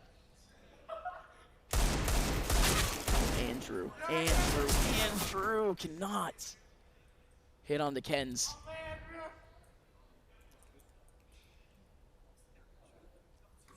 Cameron and L1. Opposed towards the connector, but it's a boost up instead. Arcade. On the stack, he doesn't see anything. Will fall away from it. I love that boost so much. Because, like, if the guy dies from tunnels, he just drops down, and it just so happens to be, like, another pair of feet just in your Just a vending machine of people. Rack the next one up. Back up the kills. Here comes the push. 5-7 and close. This is a stack for the CTs already. This is risky, but they'll manage. I'm useless. Good for his. Only 1 to go down. Back into the next round, and the odds firmly even going into this next round. InControl, they have everything that they could possibly want. Andrew back on the AWP. A1S is down the board with full utility. Now, in terms of the early approach, InControl, they've been switching up almost every single round now, but they're going to go back to the old faithful. Hello, Andrew. A 1-way back over towards the mid side. He's going to wait, actually. He's not even going to fight that 1-way with the smoke. Backs out, wants to stay safe with his teammates, while the rest of the terrorists, they don't even care about mid. They touch it with a bit of utility, but they're going back to B. 4 players back in water. And the CTs, look at least the firepower they have. 3 players here. Oh! He recovers. I'm used to stress such a slow first half, but now he's finding his stride. It's only one though. Op found in close. Arcade on the corner. The smoke forward for the sewers. Oh, Arcade. Yeah, Arcade. He keeps it rolling. Finds another. Oh, that the nade timing! is perfect. So much damage dealt. 2 knocked down, just a little bit low. The nades can be deceiving, but Arcade's position can be as well. Chrono, it's a gap, but it doesn't work. Both L1 and Kens, they open things up. 3 versus 2. Now the rotates will be late. Who's on the site? Andrew. Up in hand, it's not A. It's not his home ground, but it's where he needs to thrive.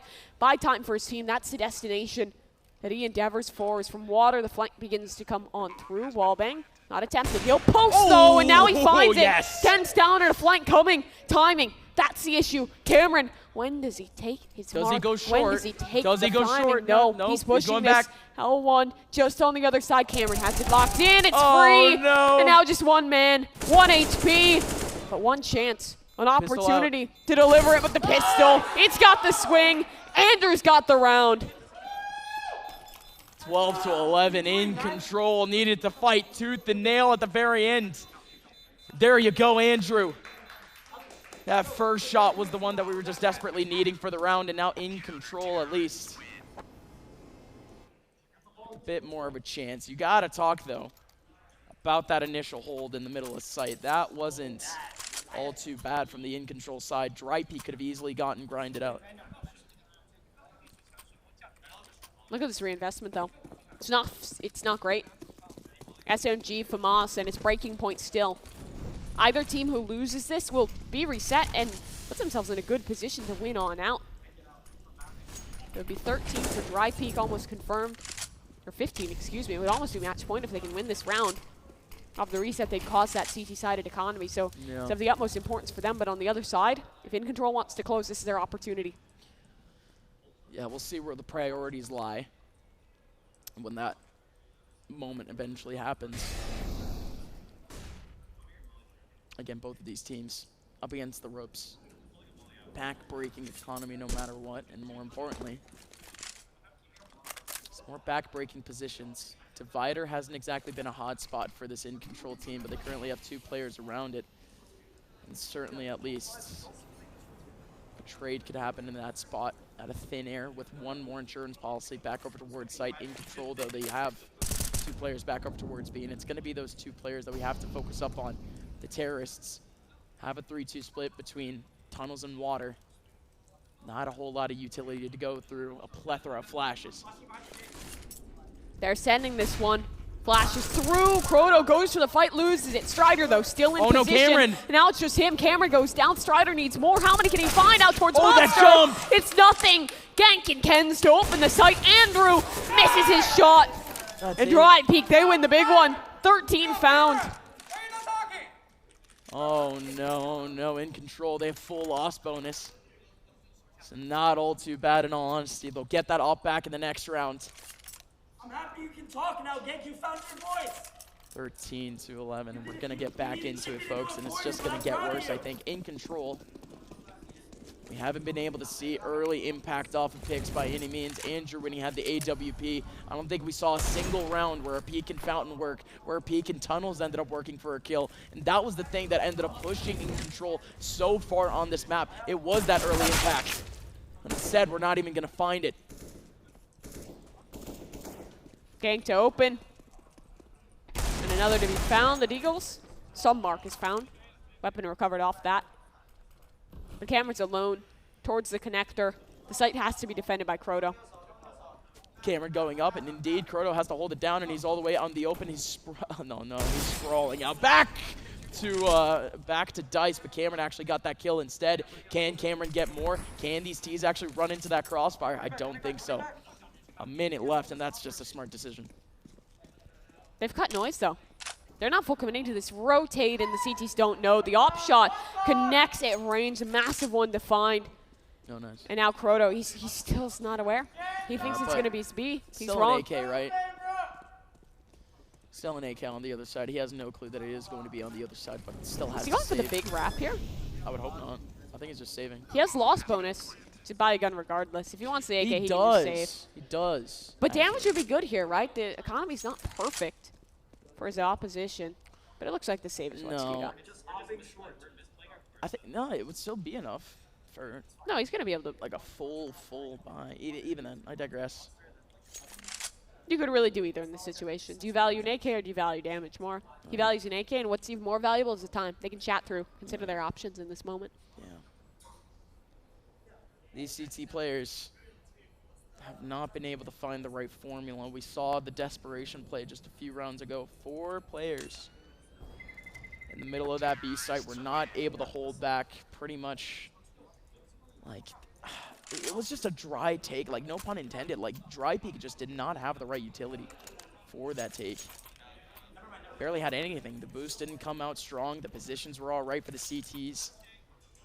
But with the 1v1 interactions, Drypeek looking so crispy, so good.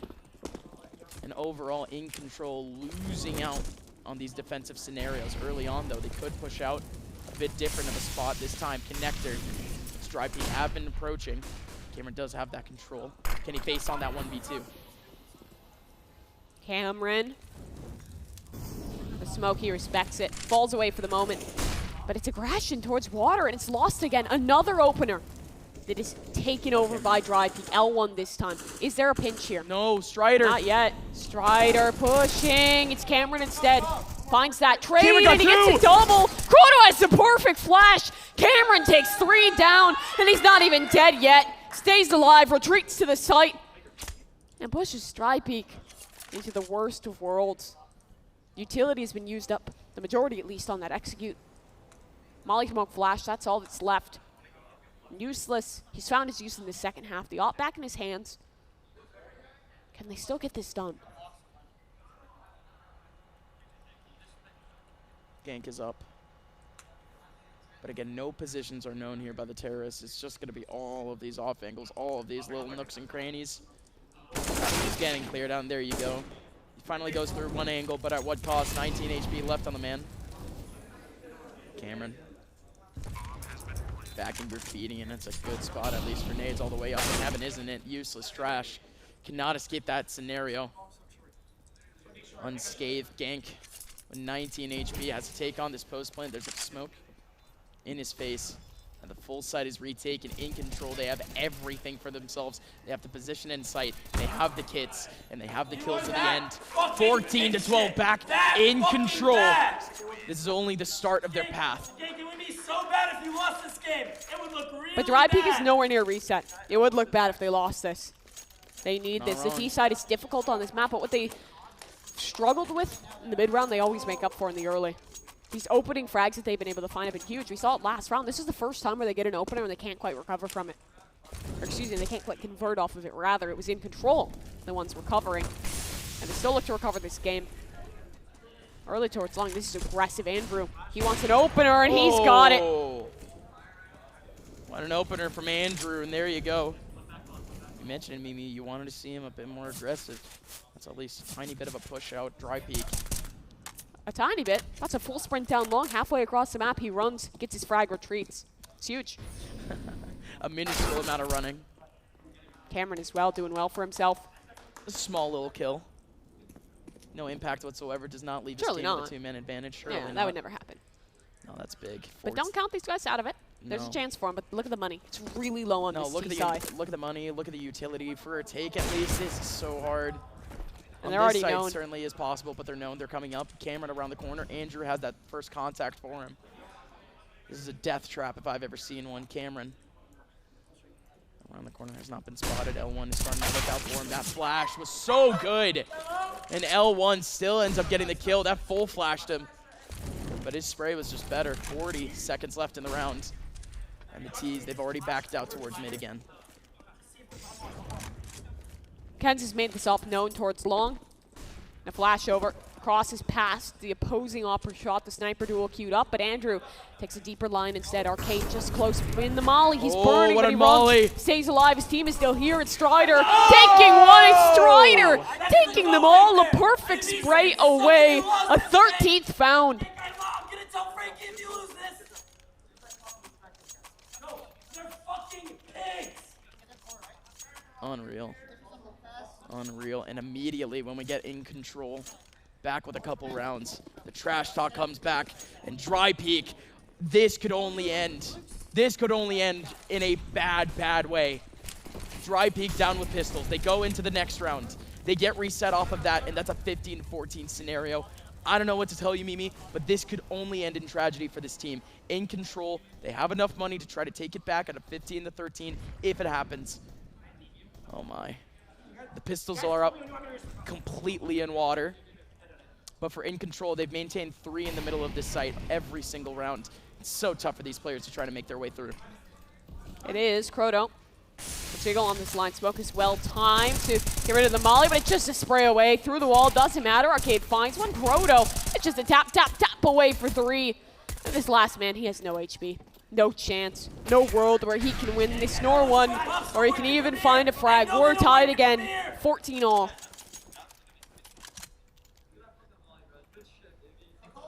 Here we go. Drypeek. With barely any cash left in their wallets, in control more than enough. They'll be fine for the next 2 rounds. And there's only 2 rounds remaining here in regulation. Drypeek, not so much.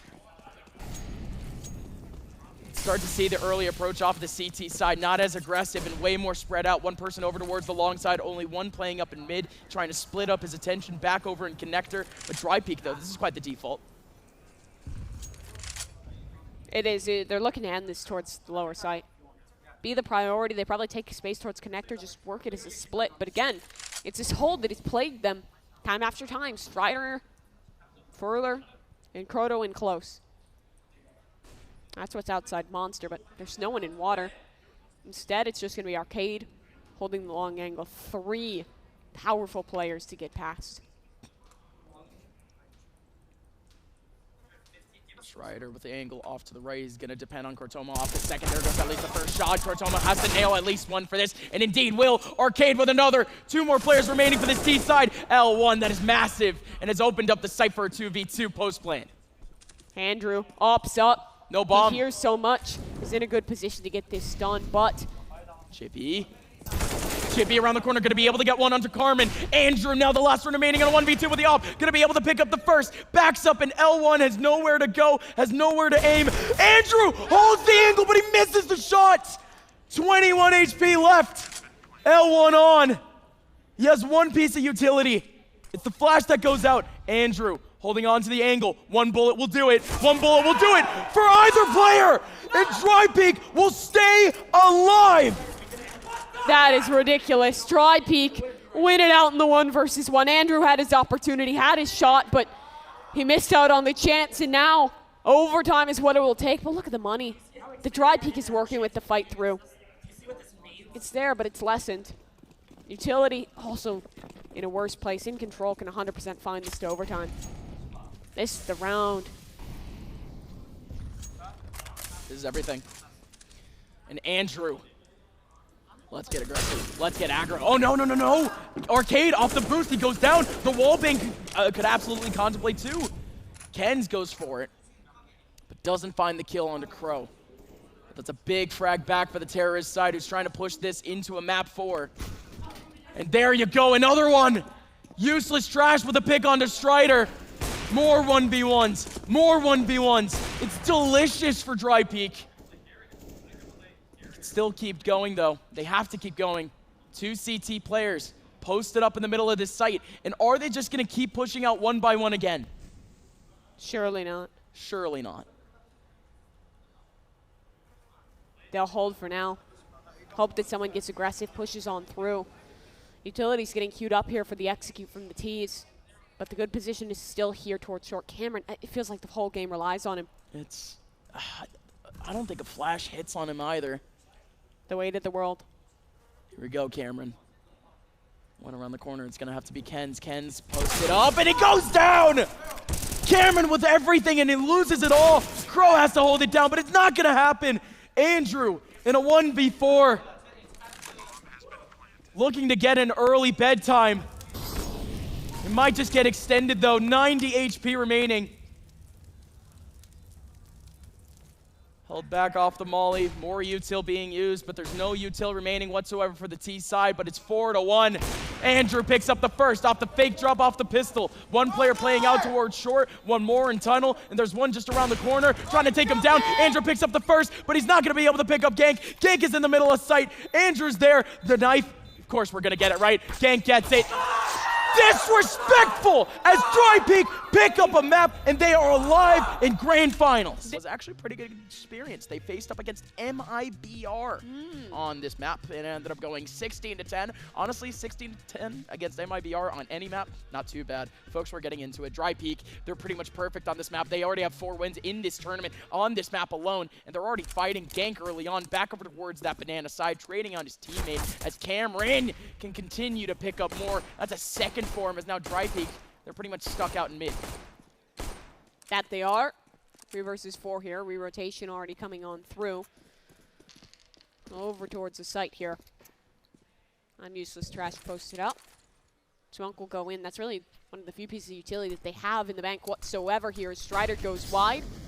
InControl anchor on the site, but it's a reset. Bomb's going back. That's because there's already been a lurk over on that opposite side of the map. Hey, that's where L1 finds himself.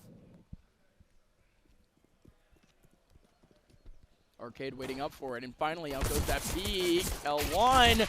Oh, whoa! L1 goes down to Crow, and Arcade finally takes down one, and that one bullet was so crisp. Takes down Chippy. I'm useless trash. Trying to go vice versa to his name. It's a 1v3, and they're rushing on immediately. I'm useless trash. He has to stand up. Out they go. Oh, he actually got a headshot out of that, out of somewhere. I think I heard a headshot noise, but whatever it may be, it still is going to be around. Back for InControl. A round indeed that they win out, and you can hear the energy flowing back through. Yep. I feel like we said that so many times tonight. It's like, it's coming, it's going, it's in, it's out, but not round. It's in and InControl. They'll hold on for it. But Drypeek, they got that bomb down, which is big. They'll be able to force buy around that and have a pretty respectable chance into this round. Even an AK purchased in for useless, but got dropped across. He's giving it to Gank, letting the star have an opportunity to shine.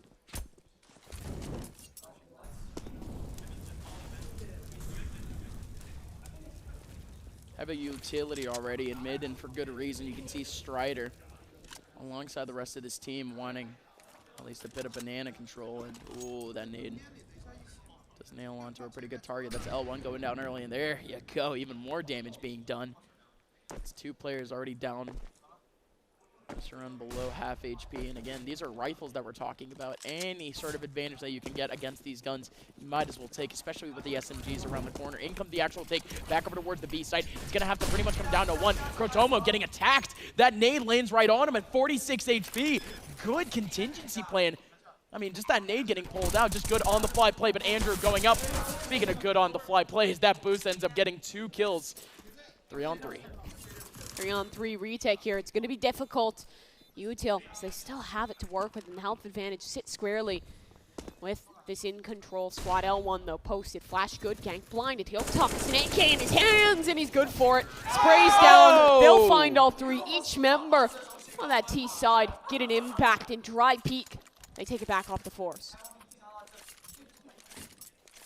That's what you needed, right? Especially that type of round from InControl. Drypeek on an answer. At least up on the other side of the server, not going to be able to find too much. InControl. I actually want to see more of that field, of that banana hold, because just off of that last round, the amount of utility that they actually used, the amount of positions that they were actually getting, and just empty control. When I say empty, they completely left it. They just forced the T's to just kind of second guess themselves. But with the Deegs, not exactly going to have those mind games. Out goes the kill from I'm Useless. Crotomo trying to go out in mid, trying to take down Gank, trying to gank. Instead, Drypeek's going to be able to take down a second round. Almost everyone's surviving. No, everyone's surviving, so no casualties in terms of cash. And not only that, but InControl, they were the ones that invested into the pistols into the last round. So we'll see USPs once again. Oh, boy. Oh, boy. Back into the action we go. And well, the action should be fairly one-sided in this one. Action, quote-unquote. Action, quote. Is it not action? Action is coming. Sprayed down. Action is coming. Is here. In action, it's Ken's. Sprays down 3, nade. Won't quite dunk, but Andrew alone looks to get something done. I love it. The full rush out. Andrew left out on his own with 79 HP. We were questioning where the action was. Like I said, action is coming, baby. Sooner before you know it. This team, with the amount of conditioning that they're actually putting on over towards Banana. Again, I'm going to keep focusing up on this because we saw Drypeek lose out a couple of rounds just from this loss of control or just from early battles towards this towards this Banana area. If this team continues to pour on the utility like they do over in Banana, continue to take up that space, Drypeek, you're just going to continue to just keep an eye on that situation. Pi will come back in here for InControl. Their chance to even the odds back towards their favorite. As the ult comes out for Andrew. Such a critical roll back over on overpass, but it was hit or miss into the second half. He needs to find his value on the CT side that he's previously struggled to gain. Kens with a nade. Doesn't take too much. His section really aggressive. Croto climbing close, but Kens takes them both down. A double entry towards Banana. And InControl is falling apart. A nice behold indeed, at least for the millisecond that it still existed. Yeah, there you go. They played the same aggressive style that I mentioned earlier. And it completely goes up against them. It's going to be a save back for the CTs. They are playing a bit more aggressive than you would think, though, off of a quote-unquote save back over towards their spawn. Cameron holds out the angle back over towards spawn, at least taking down Chippy. You still have Arcade and Andrew playing up these positions. Arcade with a big one. Can he get a second? Cameron still going for more. There you go. The A1S's combining for a couple kills. It's not going to mean all too much, at least for the short term. But again, when you go for exits like these, it's almost always just to try to get a comeback going, just to try to really scrap up whatever chance you had at kills for the round. And everyone goes down for Drypeek. That's rebuys galore. But for InControl, they're realistically the only team that actually needs to pay attention to their economy. They molly the corner and they just literally just fought without a flash. That was the round that should have been big for InControl. Tactical timeout now called. Good pause at that. Yeah, good pause at that. This is where the momentum starts to get dangerous. Their loss bonus is getting really developed, and they saved those big guns from the previous, even dealing damage onto their opposition in the attempt for Drypeek's hunt. So if they win a couple rounds here, they can start to swing this back towards their favor, but it's going to be a difficult prospect.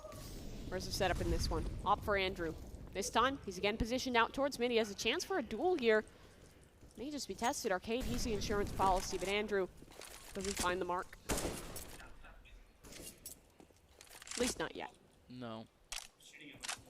We'll see Andrew pop up occasionally, to say it lightly. We'll see if InControl can actually take advantage of that dynamic, though, because I actually would not be surprised if the op does not have too much impact, at least on this map. Drypeek. Just considering how fast these guys can go, and considering this position for Andrew, he's going to have to scrap so much to try to get out of this position, to try to get more than one kill. Again, so much micromanagement just off of that one spot. And Drypeek, I don't really think they care about that one short position. They're playing around the perimeter, and now finally they can pop. After the one pick they get, out goes the kill back for Cameron. Cameron trying to pick up a rifle, but he picks up an MP9 instead. How does the USP get a kill? Cameron somehow equalizing the situation with a sidearm. Now it's a 3v3. They're going for this retake rather quickly. Utility is limited, but they have good space already. It can be a pinch on towards this site. Strider, he's queuing up his util. That's one smoke to come through. 2 flashes and nade to work with on the exec. It's 2 tucked on the side. The pig player, that's the main priority here. Oh, there goes at least one nade, but it's not going to connect on anything. And here we go. All the utility being utilized. And now Gank and LCL1, they have easily the cross up. And in the back of sight, Strider goes down. 5-1 Drypeek. And InControl. 3.5K on most of their players throughout that round. It was just that looming threat That Drypeek, so patient, so incredibly patient, and for a good reason. They were just looking for a pick. That was all they were looking for. Yeah. Very smart, very calculated. Just good playing in general. It is. Andrew burns straight off the rip. That's the rifle they invested. They bought an M4 into this round. Wait. And it burned immediately. That is It was. a cataclysm. Strider now has the only weapon left, Mag Nice. 7. M4 with a cover, Nice. jumping peek. That's not going to find too much. Good shot from Kens to shut it on down. As now up top, the dualies will stand. Gun gets tossed off of the map. I keep saying nice. Nice. These are good plays, though. These are nice. Phoebe, you just ate a box of Mike and Ice. Nice. Nice. While sitting in your, what are you sitting in? Your Mavic's chair. While Sitting in my watching Mavic's TV on your Comcast Yeah, cable. on my Comcast cable box. There you go. Dang right. Dang right. Sitting right in the middle of the block, hosted by localhost, baby. In we go. This site currently hosted up by the InControl team, but certainly not for long. Arcade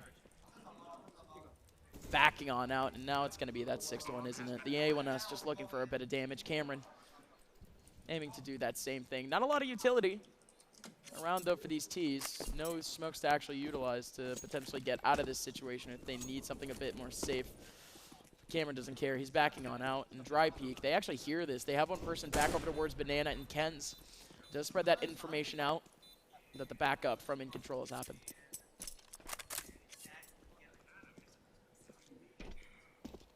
Bomb will detonate, and these guns will be kept. They forced a lot into bringing that M4 for this round, so it's good to take it back on out. Cameron will at least take the D. This one will be an investment through. Drypeek is just pounding InControl. They're starting to run out of options. Took attack, nothing really came out of it, and now something has to swing back that other way. Double op setup. That's the change. Yeah, surely. Strider on the secondary. Which is a bit different. We've seen Strider on it. We've seen Arcade on it at one point. I was expecting Arcade. Strider's normally more of a lurk, but on this map, Bananas is home. Yeah, we'll see. The smoke Strider. keeps him back. He's the one micromanaging the scenario, and he does at least have a bit of utility to try to delay that time. He has a molly. Is that a smoke? I think it's a smoke. Strider. Can at least hold up for this one spot, but you gotta watch out for the rest of the terrorists. Still back over towards that mid side. They were actually lining up a bit for a moto smoke, but they do have a player back over towards apartments. That could be that easy pop flash out, and indeed a pop flash is going to come out over towards that short side. But again, by the amount of time that we're waiting up here, you could just assume that potentially Arches could be a target. They do have a smoke back over towards that position that they just simply cannot go through, but they're expending a lot of utility to try to clear out short. At least 2 smokes have been pulled out, 2 flashes, a molly out. By the end of everything, Drypeek, they only have 2 pieces of utility left to try to make their way into this site. Oh boy. They might have ran this down. There's 3 holding. Seeds is in good position. Cameron, anti-flash. Yeah, he's playing anti-flash for a team that doesn't even have flashes. In goes Gang, gonna be able to get one onto Andrew. Around the corner, Crotoma, Arcade doing the same. Arcade needs to get more. Arcade can't get any more. Strider is gone. And that was Drypeek living up to their name. Not a single flash. Not a single piece of utility outside of a nade and a molly. And they're able to slide in. Man advantage, good trades, the basics, it works. It's crazy. Jam time, baby. Another save. Jam time. It's been round after round where they're trying to bring these weapons through, but at some point, economy, it's great, but balance is what you really need. Yeah. Loss bonus is there, but players are bought down to 0 here. I mean, this is looking like probably 8 rounds. I mean, the counter in terms of like the actual tempo from Drypeek was so good in mid again. It's the same thing that they did before. Just trying to monitor that tempo, make sure they either get a pick or they get linear information on site to actually be able to execute. Although, of course, the utility didn't actually help. They had a full knowing about the scenario, and they were able to take things back The Brazil-Germany scoreline of 7-1 plasters the server. As more unfortunately, InControl only going to be sticking up with that AWP in the hands of Strider. Are you just going to call them uncontrolled now when they're losing? InControl. Out of control. The spray, that's well controlled. Kens takes down one. He'll double it up. He has been a monster on this map, but Proto, he's the monster slayer.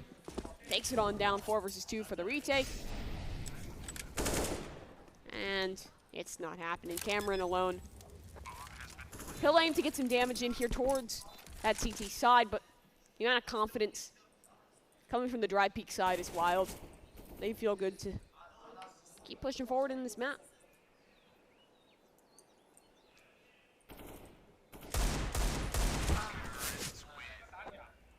Finally, the round wraps up.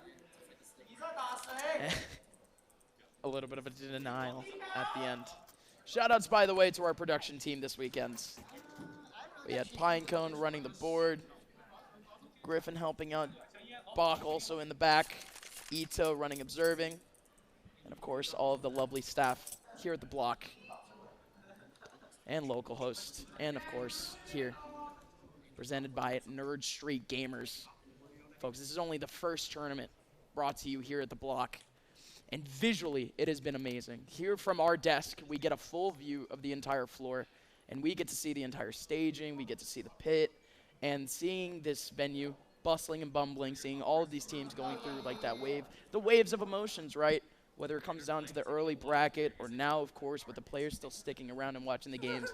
It's so cool to be here, folks, and thank you for tuning in to LAN Counter-Strike here in North America, and thank you for supporting NA Counter-Strike, period. Let's get back into the game. It's 8-1 going to Drypeek, and it's surely an important round for InControl. It's going to be a big one. InControl here. They'll play fairly standard setup, just a little bit heavier over towards at a site is out towards Banana. That's where the destination lies for these T's. The Banana fight, though, it's not really being contested. Strider instead plays deep, a passive angle.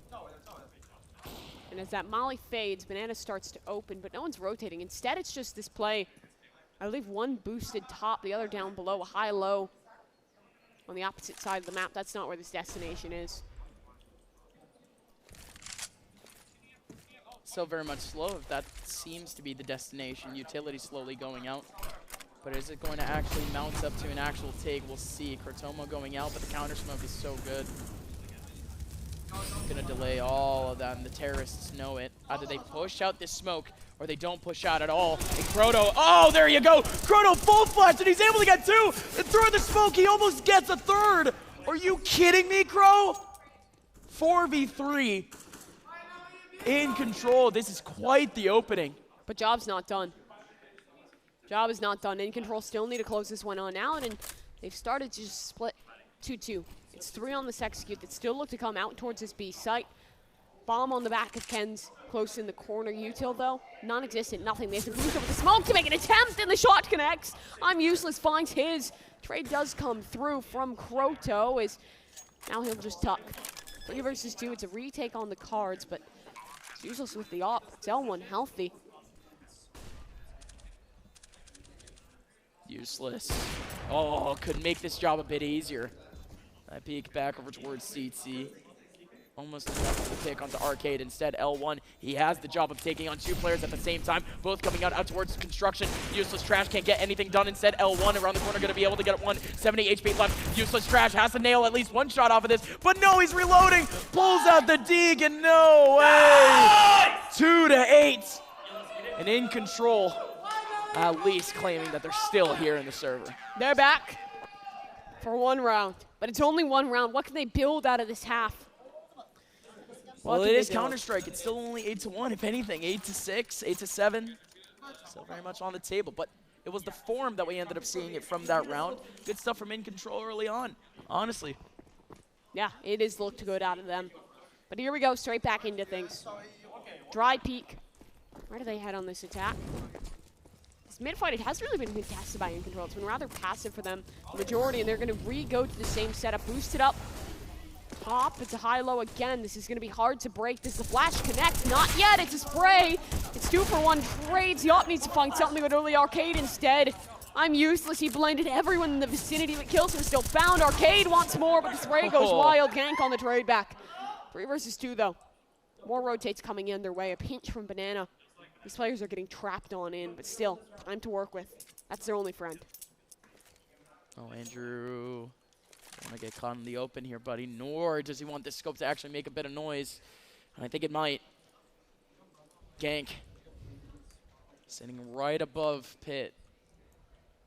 Waiting out for an approach. Strider. He was actually playing over in B for a quick second, but he actually opts to go back. In goes already the approach off of the tees. Andrew's going to be able to get one out of short. Gank now the last remaining in a 1v3, and he goes down to Strider in control. At least back with yet another round, but the road just seems to be longer and longer. Drypeek, they have money for days. Money for days. They'll keep it up for now. InControl. The solution seems to be just playing their high-low, playing passive on the sites, not giving the fights, not getting overconfident. That seemed to be an issue for them in some of these earlier games, right? Where the confidence was flowing, and then rounds started to slip away, and then 14-14 game, you lose it out, and we find ourselves here in another map of play. Breaking the economy, that's the main goal for InControl. They need rounds on the trot to do that. In the Banana fight, that's the micro goal in this one. They'll concede. Utility goes both ways. The op shows its presence with the bomb, stays defaulted. Probably a finish towards A here. There are 3 stacked on that site. It'll be tough to break. It's going to be yet another top mid pause here for Drypeek. And we've seen this again and again and again and again. Just going to have to come down to any sort of one-off pick that these guys can actually get. Because again, the utility, it's mainly just going to have to come down to try to clear up either that motocross or, of course, back over toward that B site. Just try to cover up CT, and that's exactly it. Just essential utility. That's all you can really say about this.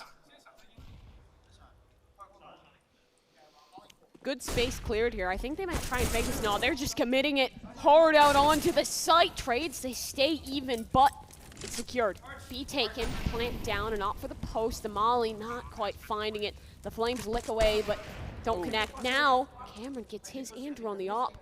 He'll relent after a kill, but through the smoke comes Gank. He's close. There's no way you expect his angle, and he might just have the second. Gank does it. The clutch in the 1 versus 2 to recover at 9. Massive out of this man. Unreal. Drypeek, they were running out of every option possible. It had to come down to a scrap in the middle of sight. And Gank, 15 kills thus far for the man. And a 1v2 to keep Drypeek in the advantage. It did not give InControl any inch here on this CT side. Again, Drypeek, that situation was about to get so much worse just off of that 1 round loss. Now double off InControl. This is the Hail Mary, and they go down immediately. I'm useless trash with a big kill. 1 up down. Kens could go for more. Cortomo just around the corner. He only has an MP9, and he's the only member here. The only one. Croto, he has to fight, has to stand and deliver. But he's not being caught just yet. I mean, there's plenty of time. You don't have to overpush this, but just below Arcade. Arcade! He doesn't know that timing, He could still check on it, though. Dude. L1 will relent. All is well. Arcade re-rotates. To cut noise, re-hit out towards B. That's the plan. They're looking for aggression. But InControl, they're not aggressing.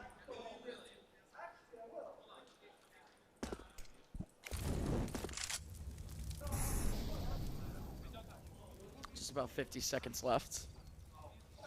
And although we are seeing utility from Drypeek, mainly is just trying to get a bit of information over towards that side. Off of that Molly, they don't hear anything, but they still launch it over towards that same position. New box getting covered up. Cortoma doing the same. He has to get a kill out of this, but it's not going to work. Andrew gets the kill. Or Andrew goes down, excuse me. Ken's and Useless open up the site, and that is so clean. So clean from this team. Cameron, Arcade. They might just cut the losses here. A rifle can be saved. Kid as well for Arcade. Utility on his belt, it makes sense, but it's a heartbreaking call to make. You're conceding double digits. The best they can hope for is a 10-5, which is a disappointment of a CT half to begin with. They've looked good on the T sides previously, but we've never seen them on Inferno. We don't know what to expect. And just on the other side, I mean, Drypeek, they're so strong on both these halves. We'll see. It's Drypeek, yeah, absolutely. Our CT side earlier was so clean, especially gank. But earlier was looking like, where did that chicken just come from? Don't worry about it. That's Chicken comes, the chicken goes. gank was very aggro, to say the least. I'll say that much. I'm very confused to where that chicken actually came from. I know a clip's going to exist somewhere of it. One frame he's there, one frame he's not. Andrew, just around the corner, 13 HP, now just off that off shot, and it's surely better get worse. Ken's, that spray transfer could not get any easier. One bullet was all he needed onto Andrew. Arcade still ends up getting the kill back, but the nade from gank is good for the trade. Cameron still has the A1S, and he's the one on site actually spraying away. Or excuse me, not on site, excuse me, over towards mid. Strider with a 5-7, sitting behind the smoke. Oh no, he actually gets pelted by the smoke. Gonna be able to get a one tap off of it, but just around the corner. Oh boy. I was about to say for a quick second there, Chippy looked like he was about to go down, but what is that damage? What is Useless even going down to? 36 HP. Now it's, again, still that 1v2. Cameron has no utility, but he's just walking out dry. He's just walking out. In we go. One over towards Sandwich. He picks him up. Could easily be new box. Useless Trash has not peeked out yet. Finally does. The quick scope misses.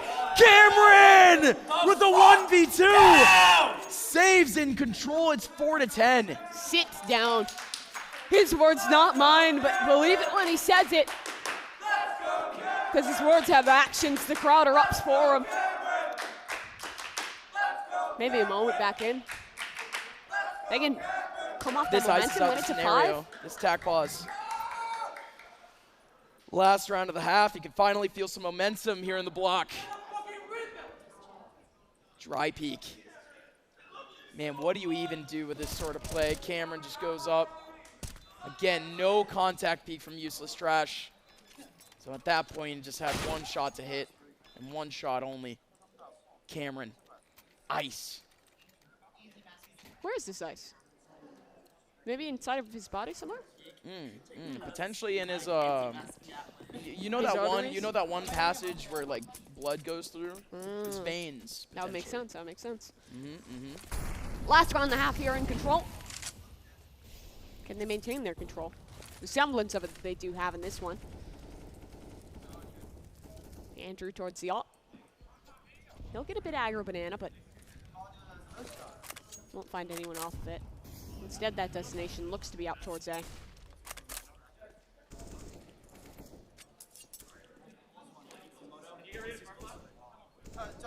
Cameron Arcade. They have to pretty much hold this one down because we're not seeing too much movement from either team whatsoever. Bomb is still dropped back over in mid, but that's just the default spot. We're waiting for the actual take. Oh, that's smoke. That is everything. Could get at least the start of a veggie wrap, but that is the true X factor, the true starter to this take. You wait up in top mid, you wait up for a pick, and you blow out immediately into the site. Ken's gonna be able to get the 2. What a play from Ken's! What a play from Ken's! So much damage being done to Cameron. Cameron is gone with a wall bang from Useless with a shot. And Andrew is now the last one remaining in a 1v3 to end this half off. Smoke going towards his position. He's gonna get covered up. Andrew, I wish you the best of luck, my friend. You'll need it. Needs a bit more than luck. Some skill too, but we know he has it. Smoke through, flashes off. Oh my tried to God. isolate the player backside, but the spam is just too good. Tech 9 to close it out. I'm Useless Trash. What a 180. Top of the scoreboard. What is that name, dude? I mean, clearly he knows it's ironic. Clearly. But, like, it's just the complete opposite. Top of the board. 14 kills under his belt. 17, though. One of his teammates and Ken's. Gank also going big. It's a good game thus far for a lot of these players from Drypeek. In control, they switch over towards that terrorist side. And, again, we don't really know how this team really plays. Don't really know what to expect. We're getting aggression. Are we getting it? Seems fast. Smoke over for Andrew there, just hitting this out towards A. 2 players isolated on an island. 9 and 6. What can they get done? L1 back towards the pit, but instead, Chippy on site to open. L1 now finds his frag midair, cuts down Strider, but in the graveyard, that is where he will rest. It's a 3 versus 3. The retake, how quick can it come? Gank. Oh, going quickly into the crosshair of Andrew. As Andrew picks up a big headshot, but now it's back to even 2v2.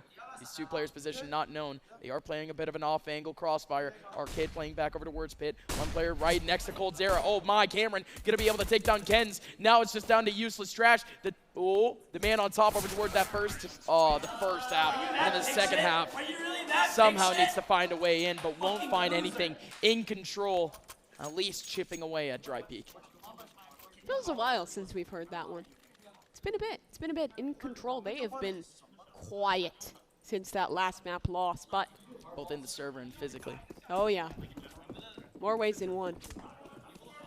But they look to build back in. Force Spy is here though for In Control. They got that bomb on down, so it's strong. Mac 10s for 4, AK for Cameron. They want to farm the money. They know that conceding any rounds here is a huge loss with 11 already stacked against them. To default though, they're not overdoing this. Despite what the Mac 10 says, no one is rushing. At least not yet. Not easy.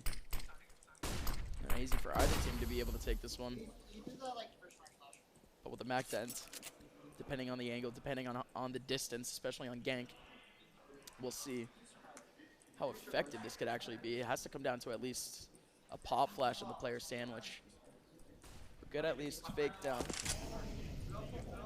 On the other side of the server, over towards the A side, 2 CT players at least waiting up for that contact. They do call over for a rotation back over towards B, though, and that is the plan for In Control. In Control, they bait that out and could potentially at least make this next one easier. Potentially. But a Mag 7's on the side. The setup is honestly pretty good, all things considered. Now the noise has been made. Rotates. Must come soon, but it's a pinch. These players on the side again isolated. Can they do better this time? Maybe. Chippy for 1. It's only Trey. Ken's Mag 7 connects. Blinded. Nearly the second L1 supports. But he goes down in the end. So too does L1. 2 versus 2 though. Look at the damage. Cameron's on 1 HP. A backstab already coming through. They're fast on this flank. That was so huge for Arcade, by the way. Arcade misses on that frag, and Cameron is in no man's land. Immediately dies. But here we go. Mac 10. Gonna be playing out from that long range. Back over in pit. Cameron not so much. Staying up in the middle of sight. Deagle from I'm Useless Trash, and that is just a body shot. That won't actually hit. Arcade taking on headshots, down to 34 HP, but Cameron peeks out and stays alive. Mac 10s were purchased down the board for In Control, and they'll be able to pick up those guns back up in the next round. Their opponents, not so much. They go back in. Yes, it's damaging, but there was an investment made there by the CTs. They're going to be stuck down onto a save. I mean, if we talk about a world where In Control can bring this back, we're living in that world right now. They're building towards this. Win the pistol, convert off of that. The big one comes when we get to their bonus. This one should be easy, all things considered, especially since they still have some Mac 10s up. Try and farm the money with that. That bonus run is where it might just get tough. Still, there are teeth in this round. They come in the form of a CZ, couple deeks. A few well-placed shots. This could slip away. Andrew. Oh, that's it. He's down. Double dink off the P250. But Cameron in close. Superior weapon. Wait a minute. What is going on? Oh my God! Another kill with the P250. How Dude, has he that's 3 slipped away? free weapons. 3 free rifles back for the CTs. Oh no. Oh no. And the flash is perfect. One Gank with an easy one. Crow. 1v5 with a Mac. Yeah, no, it's just over, isn't it? It's just over. Almost a flawless round. 1 player goes down, but L1's aim so crispy thus far. You can see it in his examples with at least the USP a little bit earlier on. Just mainly sidearms. He's been able to stay crispy with. But good to see L1 picking up a rifle and making it ring out true. Crotomo. Still all the way back over towards his spawn. He's had the bomb this entire time. But in all reality, he's just waiting up for any sort of contact. But good stuff from the defenders. Counter-terrorists not giving away anything. Mainly back over towards the B site. It's mainly that lack of utility that we are paying attention to. Chippy does have 1 smoke, but that's all the way back in A. And Crotomo He's given up. He's been saving up pretty much this entire time, but he wanted a bit deeper of a peek. 10 seconds left. It's going to be a 12th round for the CTs. Confirmed on through. That should have been around for InControl every day of the week, but the USP push out towards mid, it was just so perfect. Couple well-placed shots. Initially from Boiler with the P250s, and then P250s, Deegs. Yeah. It all just works. It felt like one of those situations, right, where an initial domino falls, and then everyone panics for a refrag, right? Cameron takes a fight out on his own, kind of has this half and half between falling away and re-execing. Then they go quick out towards Banana, make a lot of noise. The flash comes through. Massive round to lose. Massive gamble, though.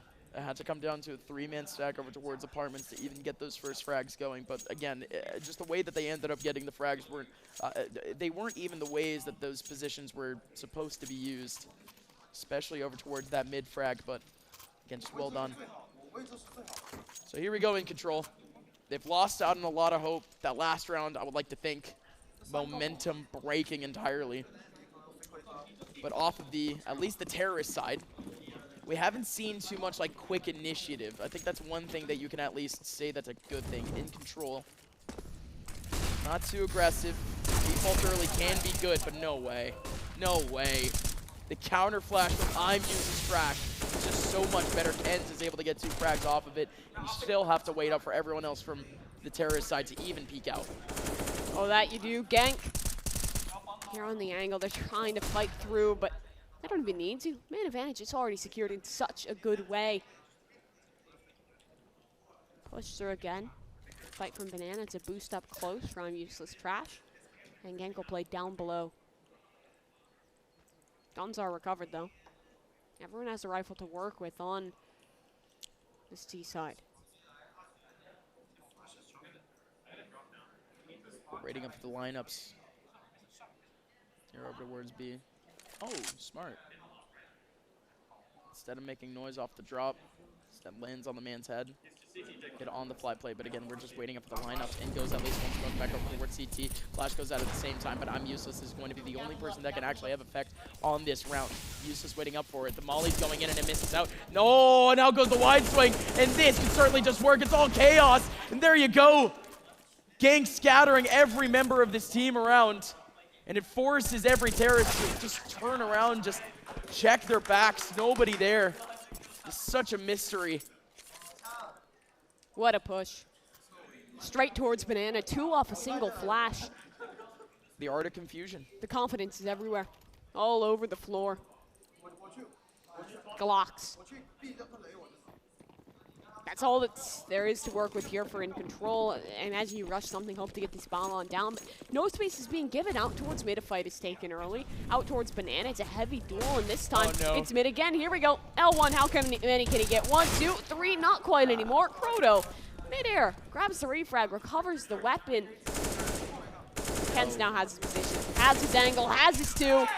And Chippy will grab the last. Clean in the anti-Eco. Options are draining for InControl. 14-6. With the situation that InControl are currently in terms of the cash. I don't really doubt that the 15-6 round, if we end up getting it, will be more or less dire. They do have full loss bonus again.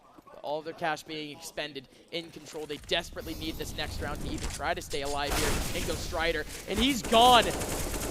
Kenz, ballsy again, and he just gets another one. The spray through. And Andrew goes down in a heap. Crotomo trying to do the same. He walks right into the middle of smoke and just racks on out. He tries to take control of the bomb, and look at this position out from Kenz. Good shot out from Crow, though. Still a hard way to get back. The smoke has covered up spawn, but it surely hasn't covered up that back choke point. They can still watch that cross back from Banana. That's going to force a bit of time. Back over towards second mid is that rotation. And Chippy watching over on the A site. Can't get anything done with the 2 players in apartments. And now it's a 3v3. 3v3, L1, the op on the angle, finds a shot. Arcade is down. 2 left alive, and it's desperation. Cameron anchoring in the pit. Gets one. Bomb dropping on out. Croto, he should be able to get this bomb down, so it'll fall to the retake. Oh, in comes an immediate rush back over towards short. Gank 88 alongside I'm Useless. Could shut it down now with the bomb plant. The economy does become a little bit better, but the situation isn't great at all. Gank 88 gets the big kill in pit, and Useless with the last one under Crow. 15-6. Oh, look at that. Oh no, you saw that? Hands in the head. Oh no. The mental is lost. Oh no. He doesn't even fist bump the teammate. Cameron I've never is trying to seen keep that. the energy back up, but it is just failing. Holy. Go back an hour. Listen to what this team sounded Dude, literally like, go what they back looked an hour. up. And now it's turned around. On the other hand, though, consistency. That's really what it's been for Drypeek. They don't pop off as hard, but in the server, oh, they show it. Here we go, Drypeek. L1 and Kens. With the ops out early. I'm Useless. He's surely a little bit offended that he doesn't get to pick up the op, but he's doing just fine without it. Kens going up over towards Banana, going to be able to take down Crotomo again. It's still Rifles on the other side. Still very much a dangerous situation for this Drypeek team. And Kens knows it. He gets that first pick, immediately backing out into safety. Look at this setup, though, back over towards A. It's so heavy. It is indeed a stack. Too strong, close, towards short. That's not where they're destined. This could wrap. They have a smoke set up to actually take this Archers if they wish, but the swing is there. 2 frags through. Strider only trades for 1. Gank now looks for something, but it's L1 instead, and it's Strider alone. 1 versus 3, and he's running straight towards a mousetrap. Ken should just post on this angle. The shot should be his. 40 seconds. Take your time, Strider. A chance to save it, but can a savior bring this back? No, unlikely. Boy. Kens has the angle. He's got the shot. Drypeek from the closest of wins on overpass to a dominant Inferno. We're going the distance. Folks, this is it. Live on LAN and live from the block. It's the finals. Grand finals, best of 5, map 5, Drypeek versus InControl. This is what you came to see. This is what we're here for. Drypeek off on the CT side. Amali against Kens. He'll drop away from it as Andrew takes quick pace out towards mid. They're splitting this one fast out towards the site, and it's just a full retake setup. L1 back towards Ticket. Looks to get something done as Strider bounds from the window and in towards the site. But the CTs, they're sieging. They're looking to take this one early as the bomb does come down. Full 5v5 post plan. This is where things can really get fun. Gank on the front line, gonna be able to get one. Ken's just dry peeking out, but for good reason. Everyone else for this terrorist side has completely backed off. Pretty much 2 players back over towards Connector, 1 over in jungle, still trying to clear this up. A smoke in the front side, and the defuse going in. The defuse hits. It fully goes through. Chippy with a double kill at the end. And InControl, they lose control completely of their own site, and they face the punishment immediately. That they do. I mean, that's what a fast retake does for you. There was already presence out towards spawn before that bomb was even planted, right? They were going for that one quickly. Flashed on over the top. You get a smoke on the bomb, and that applies all the pressure. Suddenly, it goes from a retake to basically the antithesis. But a plant down means a force buy in, means Galil's. It's powerful, but it's up against 4 rifles. Still Gank. He'll eat some damage and limp away from the palace.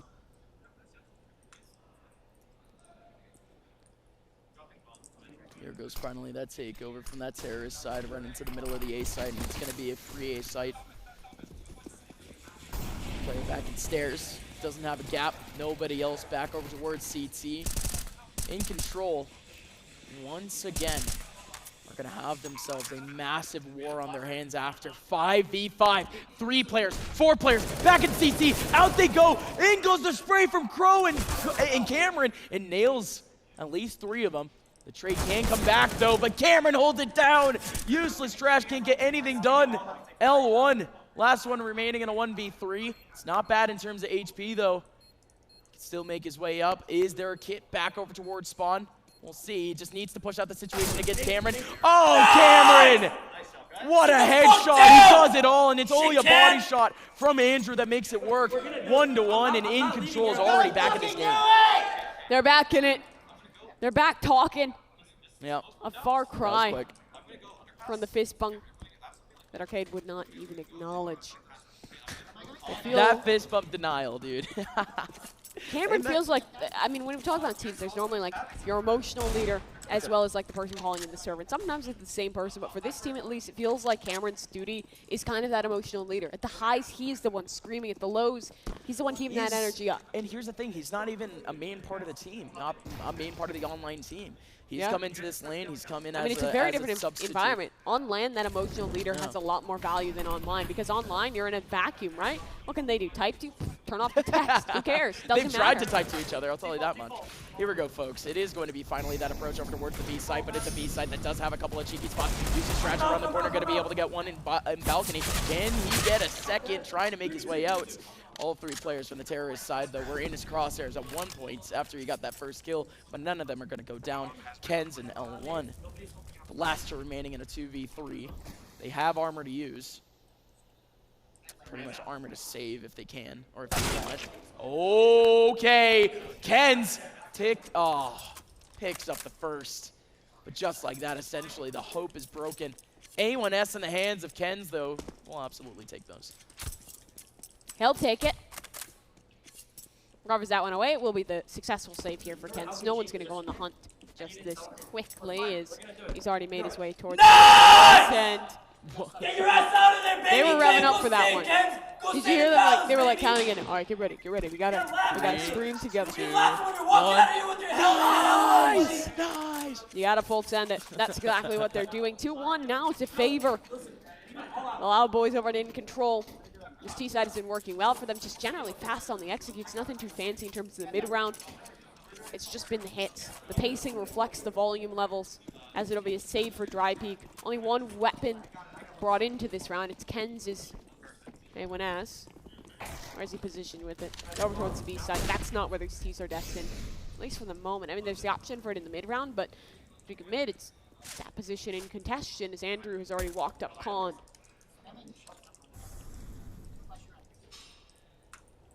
It's going to have to be Gank.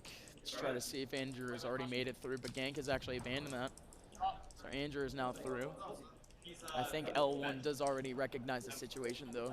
You know, just looking out for someone over towards snipers if someone actually does pop out. But that jump bait should just be enough for Gank. And what?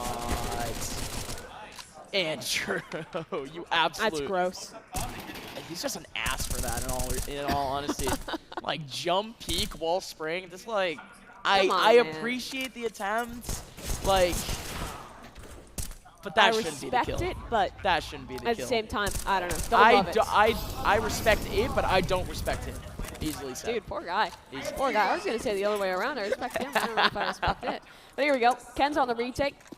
Throw the better weapon over to the healthier player. Ken's looks to be bait. He's sprinting on towards this site, but someone is back towards Ninja. Do you suspect this? Not yet. Fuse, not even going to be able to be tapped. Just spray down. They just okay, assume that someone's in it the smoke. Yeah, Good not job, going to be Ken. found. Really Cameron on the useful. shutdown. You're probably not Got a little big shit. close off the Probably. saved rifle, but in control. They pull it ahead at 3.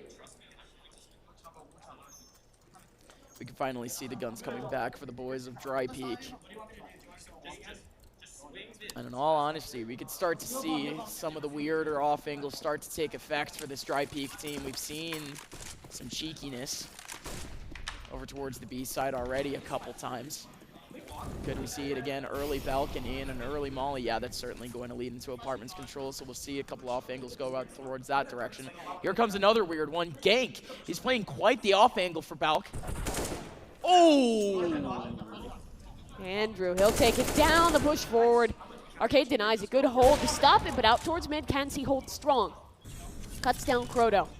Re-racks the weapon, looks for more, but T's, they don't even have to commit this. You see Strider with the bomb. He's all the way back towards T-spawn. Plentiful time on the reset. The biggest issue if they want to run this back mid or B is dealing with the player position there. That's useless. He'll break contact, run towards this B site and tuck. However, he'll be alone in this endeavor.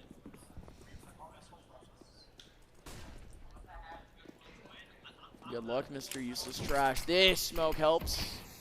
He plays in it. Oh, there, yes, I love this. Sitting on top of the shelves, he has a one-way. No, no, no, no, no, no. That is everything. He could have been able to get at least 2 out of that, but instead, Ken's, he misses out on such an important shot too. Oh, I'm no. not even playing, I'm just talking to you. He's just having a conversation. Telling He's you just about how talking. big shit you are, and it's working. A beautiful conversation at that. Yeah, I mean, it's surely a very, It feels a little very one-sided, though. even. Maybe the Yeah, I was like, about to connection's say. cutting out or something. I don't know. I was about to say, no. Actually, quite the opposite. I thought it was actually quite the even conversation. Because clearly, two different languages is an even exchange. There you go. Yeah. Trash Talk, brought to you by the boys at InControl, not so much brought to you by the boys over at Drypeek. We said this earlier as a bit of a fun fact, but we'll say it again. The entire team Look at them. They're having fun. communicating in Mandarin. Well, InControl, they communicate in pug speak, essentially. They don't. I'm bilingual. I speak Pugger I in speak English. bugger. The first thing they said to me when they stopped by the desk, like, hey, yo, you see that bunch of typers? Like, if you just didn't know what typers meant in pug speak, just like, what? What? What? Well, Drypeek, they don't need any more reasons to type at this point. You're really winning round But 15. InControl at least wants to provide that. Op early on is actually going to be able to connect on a big shot over towards the mid side, but that is, of course, under the presumption that no guns are actually had on that side. Still is pistols. And I love Still that is a too. half Like buy. it's spawn-based Counter-Strike. Cameron had the better spawn for the mid peak. Yep. Hop it on over. Get the shot off. Give back to Andrew for the mid round. It's fun. It's what you like to see out of CS. Yeah, honestly, I mean, just because it's a main offer, type role, it's Counter-Strike. Everyone can aim. It's a different gun. Doesn't mean you can't use it. The AWP is so important in certain maps and certain spots, just off of those spawns. And you're right. Mirage just so happens to be one of those scenarios. But let's get back into the action. Just about a minute left in the round. And the players with guns, well, they're all over towards the A site. The players with pistols are also over towards the A site.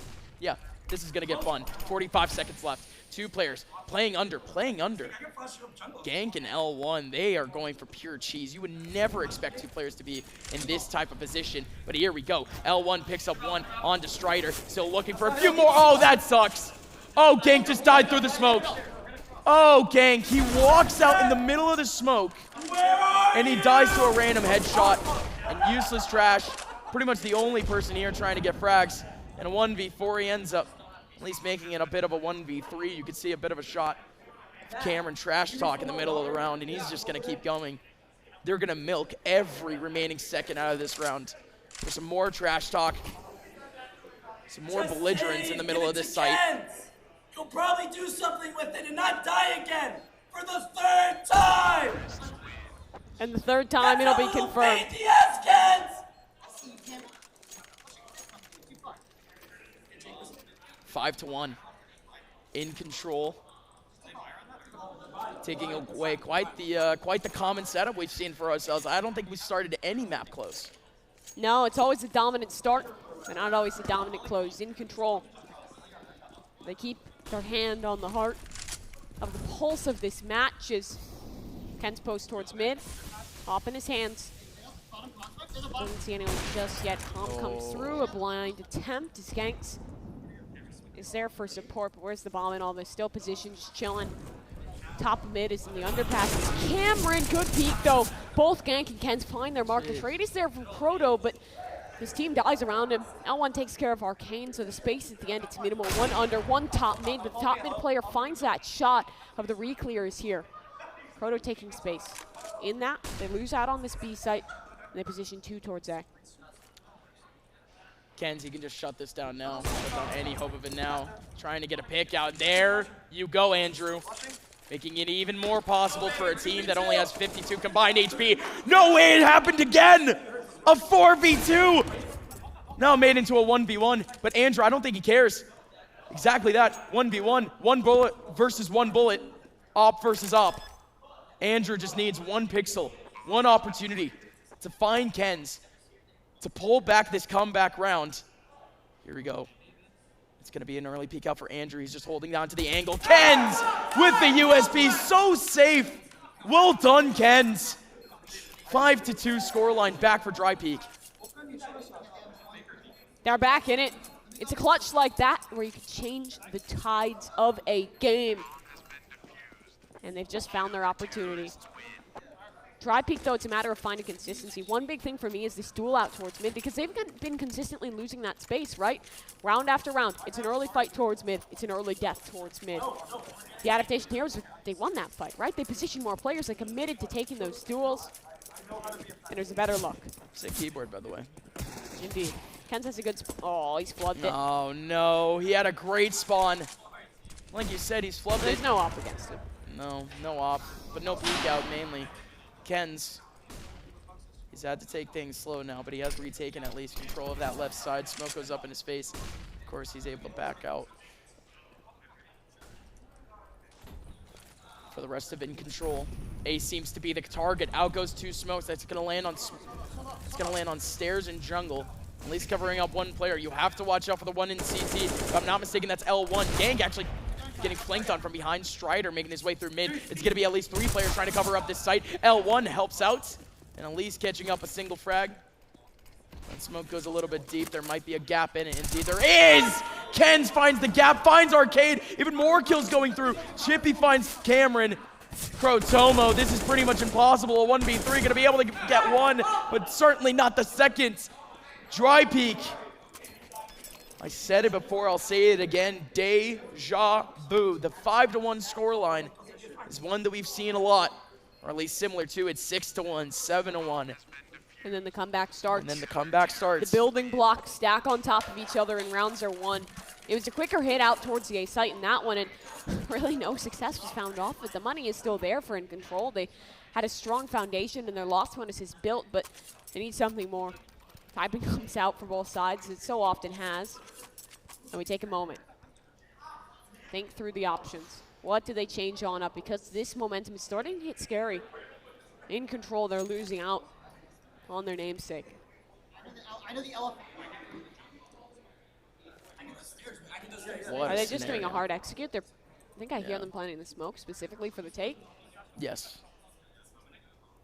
It's very specific, even though it could just be a preset take, but again, we haven't seen too many group takes, period, from InControl. No, they don't play this map that often. It's a set. Remember, it's different than their online than team. their So this is actual- a little puggier than normal. A little It's a little puggier. out of their comfort zone. Yeah, quite a bit so, honestly. But even then, InControl, at least off of that attacking side, it does look like they were trying to do, oh, yeah, I like this. They coordinated smokes over towards the A side, but this is pretty much a fake. 3 players are stuck over on A. They can't rotate at the current moment. There's only going to be 2 over towards B. Catch control is already taken, but Chippy, that's an easy kill on the Andrew, and the Molly takes up Strider. What just happened? What just happened? These players are walking into Chippy, and Chippy's getting them all. 4K for Chippy, and he can make it an ace, but Arcade, he would need an ace of his own. What a round back for Drypeek, and that's a statement. A statement indeed to take. The molly was so well timed over towards the catwalk. Yeah, you can sell your fake, but when you're sprinting your way across the map, well, you're going to be hurt. You're going to be noted. The utility is going to come in well timed, and things are going to start to slip the other direction. The lead that was once 5-1 now doesn't look like a lead at all. It's just pistols for InControl. This should be a 5th for Drypeek. Kenz is currently waiting up for a contact in mid, and certainly there might be one. There's going to be about 4 players here ready and raring to go to try to take him on, and indeed out they go. Andrew out, trying to get a shot out with the Tech 9, but the V250 up front and center getting not a lot of damage, but at least taking Andrew away from this position. Good stuff, at least from Chippy. One shot back over towards the mid side, just making it a bit more difficult of a scenario for the terrorist side, and clearly planting the bomb wasn't exactly a goal for them. In top mid, the bomb lays. Cortomo is going to try to find any sort of way that he could salvage up this round. I don't even think they know that the double op setup exists, but still very much contingent on this map. It's not exactly a surprise that it exists. The useless trash. Oh, I love this pixel spot. He's going to be able to spot one, readjust back, but not going to be able to pick up that second shot. Instead, he's getting pressured out by that Tech 9. Useless trash having to back up, and he's just fine. Up shot missed on out. Proto. No wait for the spam to subside. He'll run his way, and in the underpass, Elbit get met with death. 5-5 now is where we tie. As the money is heavily swung. Now starting to favor those CTs. Say it again, you don't want to feel the same feelings from that previous map, right? Where the emotions start to get the better of this team. This is the final hour. This is where it matters most. No mistakes. It's very obvious when this team is down 2. That's the worst part. And that's so much more energy back to the other team. It's silent energy. And look at this now. Arcade with a spray through, actually going to be able to take down Gank. That's quite the unfortunate kill back over towards Ramp, but it's very much just an isolated scenario. No trades back, no other terrorists are here. A repush through already. This is good space gained over towards the Ramp, but it might be misinformation because someone is positioned over towards the Palace. But he's not going to overpush this yet. Arcade will chill in his position. The bomb, where's that headed? Out towards mid. They probably split this out towards B, leave Arcade to lurk. I heard this comment, by the way, from one of the players, but they're absolutely right. Just look at the utility off the terrorist players. They have left everything out in mid. They just have to hit this. It's split towards A. Begins now. L1, what a shot. He was blinded off, still manages. The molly, it won't affect him. He stays anchored down towards the underbelly. He Wall bang, misses. it's not there in time. L1 takes another. But his head, it's removed. 3 versus 3, the op train. Kens has the angle, spots out the elbow. He knows how many are here, but he can't find it. It's his team instead. Chippy for a double. I'm useless, finds the third, and Drypeek, they claim the lead. They claimed the lead after being down 5-1. The last map of the grand finals. $10,000 on the line, and for good reason. For good reason, Drypeek came back. Yeah, good stuff. I mean, that's just the odds, right? That's just the stuff that they're actually playing for. But in all reality, InControl, they've given them so many opportunities, so many free rounds even at just early picks. And Drypeek, so many of their players have just been able to farm so many just streams of attacking players. It's almost been free frags even. We go back to yet another round where Tech 9s are going to have to come into effect for InControl. Down they drop. Chippy's going to be able to get 3. How many times are we going to talk about Chippy getting free eco frags? Andrew and Arcade.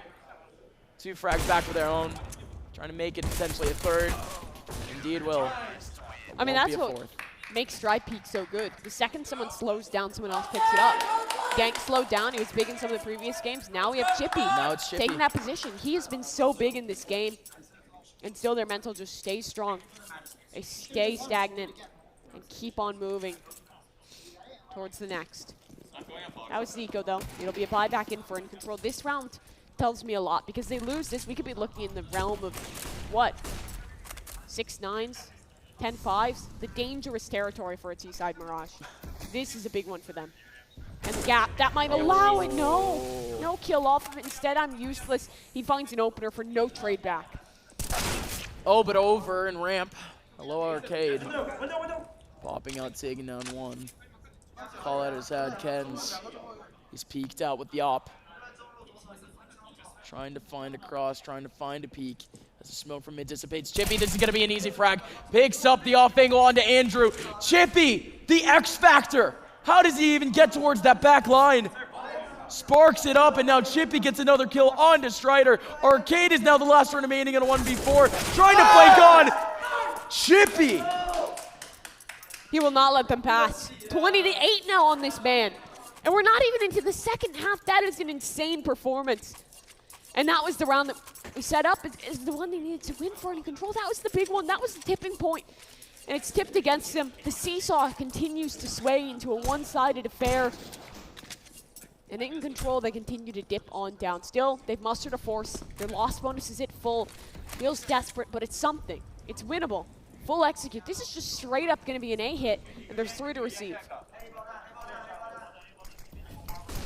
Gank going up for an early peek. Oh my god, oh my god. Through their smoke, he gets so much damage. But the rest of the T's struggling to actually find their way on or struggling to actually find a contact out of it. But Strider somehow long range with a Tech 9 able to get a big one. Can he actually get another one? He has an A1S in his hands. He's going to start spraying through. Chippy! He actually gets 3 kills out of that, but one of them is his teammate. So Cameron and Andrew Still in that 2v3, making a 2-on-2. Andrew going big around the corner. They don't know where Cameron is, but Cameron just peeks out in the middle of the open, and Useless Trash picks it up. 9-5. Oh, the Typers are back. They are chatting their shit. They deserve it after what they've done. This could be a reverse sweep. We're on the cusp of it. 9-5. And where's the money at? Not stellar for InControl. They went back to basics, right? It almost feels a little bit desperate in that it's just a fast hit over towards that site. Try the best you can on A, but it does not work out. Chippy again, always a hero. Chippy, at least for this map, yes. Always a hero, and it's great to see him step up. They're trying it again. They've tried it a couple times now. And it's never really worked. I don't think any of them have worked, I'll be completely honest. This A take, it's been more or less the same every single time. But this one's a bit different. Retake, right? This one's a bit different. They're looking to cut off at least rotations. They're just trying to take up even more control now. They take back jungle entirely. It's all theirs. Bomb is theirs. Plant is theirs. And a 5v5 to close out the half. Here we go. Arcade around the corner, waiting up for the contact. Our Andrew's going to be able to get 1-2, but Cameron can't get any from his stairs position. Such a cheeky spot, and he desperately needed at least one to make it worth it. Cortomo, Andrew, Strider, the last 3 players remaining, make it only 2. Cortomo and Strider trying to take this back. Strider over in Palace, he picks up 2, but the CT side, they rally from only 1 round all the way up to 10. 9 uncontested rounds. Drypeek, they are 6 away. 9 in a row. That cannot be happening. This team, they swing back and forth, and consistency just feels like the issue, and the momentum isn't with them. Nothing is. They have no friend, no respite, and if they lose this pistol, oh, this final might be over. So much slipped out of their grasp, and it's slipping further. So tough. Do you want to say something? Doesn't seem like they do. No. Nothing to be said. They have to perform. So many words where the actions to follow them. You earned this. Come on. This is what we live for, Mimi. This is what we watch Frag for. Local battles. Battles between 2 teams that have faced off again before. Those who play pugs with each other. Those who play advanced with one another. They take all that online beef. They bring it to the IRL sphere. I mean, they were literally name-dropping advanced playoffs on that stage. I mean, this is just everything. There is no love lost between these 2 teams. It's just freaking Counter-Strike. Andrew, over in mid, has the first contact to start off this half, but he's not going to be able to find anything, at least for now. We're going to be waiting for Useless Trash and Chippy to try to make their way forward. But with the limited utility, both of the players that just so happen to have that utility are both sitting up over towards A ramp, and they're starting to make their way out with a bit of smokes. 2 will go down, but the CTs, their setup is fine for this, right? They lose out on this mid control, but towards CT, they're bolstered. 4 players strong. Here the plant, here they come. Arcade, he finds the force with the plant. It's in the ground. Andrew, though, he takes another one back, and they're just mowing them down. Andrew, a double. But this was the long con. This was the play. 8 seconds. This defuse, it has to be stuck, and we'll stuck it'll be InControl. They steal it away. Yeah, the bomb's down. That doesn't matter when you got a smoke, when you got a kit. And now they've got a chance. 9 rounds in a row from Drypeek, and InControl have finally won their first round. Lord, it's been so long. It's been physically so long. 15 minutes, 20 minutes without a single win, without a single reason to celebrate. Imagine how isolated all 5 of those players feel on that stage. Finally, the communication comes back, and hopefully some camaraderie. But more importantly, the rifles are already back for the T's, and very much so for the CTs. Cameron spraying her way through the smoke, can't actually find anything. Smoke going down for a one-way, and the Tech-9 starting to go out, and Andrew with 2 free frags. He's also one-way, but he finds a kill anyways. L1 gets absolutely destroyed by Andrew, and just like that, InControl are back. They're going to maintain their lead. Not their lead, excuse me. They're going to maintain their scoreline, and they're at least going to stay alive for another few rounds. Remember Inferno, though. Same situation, right? 1 win, 1 big win. The Pistols come back, and they absolutely destroy him. what happens here? Do they force up? The cash is good. Cash is good. It's off the bomb plants, but it's Yeah. not good enough, I don't think, to justify a full kills, right? You put some investment into this, keep money into the next round. But what I'm trying to call back to is that InControl, this is similar, right? They go down the first half really heavily, win a pistol, try and build something off of that, and then they just stumble. One stumble and the momentum goes right back to what it was before. You can have all the let's go you want. You can have all the yelling you want, you need the rounds. The proof's in the pudding. And this is where it continues. Arcade with a deep nade, Cameron with the first contact, and there you go. Just try to take these pistols as long as possible. As far away as possible. A scattered utility finally landing on, and Cameron easily enough able to get a second kill out of that. Come here, shitbot! Come here! I don't even know Where are you? what that means. Come here! Watch Palace. Could have Was just it called box or bot at the him. end? Yeah, I could have just called him a Even have bot, an M4! but he had to call him like an S bot. I believe so. Tech 9. That shit! Not gonna get anything. Cameron grabs it. He's happy about it. Cameron feeling the fire. That round was his, and he was yelling mid-clutch. Not even mid-clutch, excuse me. Mid-spray Mid-frag. down. Yeah. Mid-frag. Unreal. Unfreaking real. The smiles are 10-8. back. 10-8, and this is everything.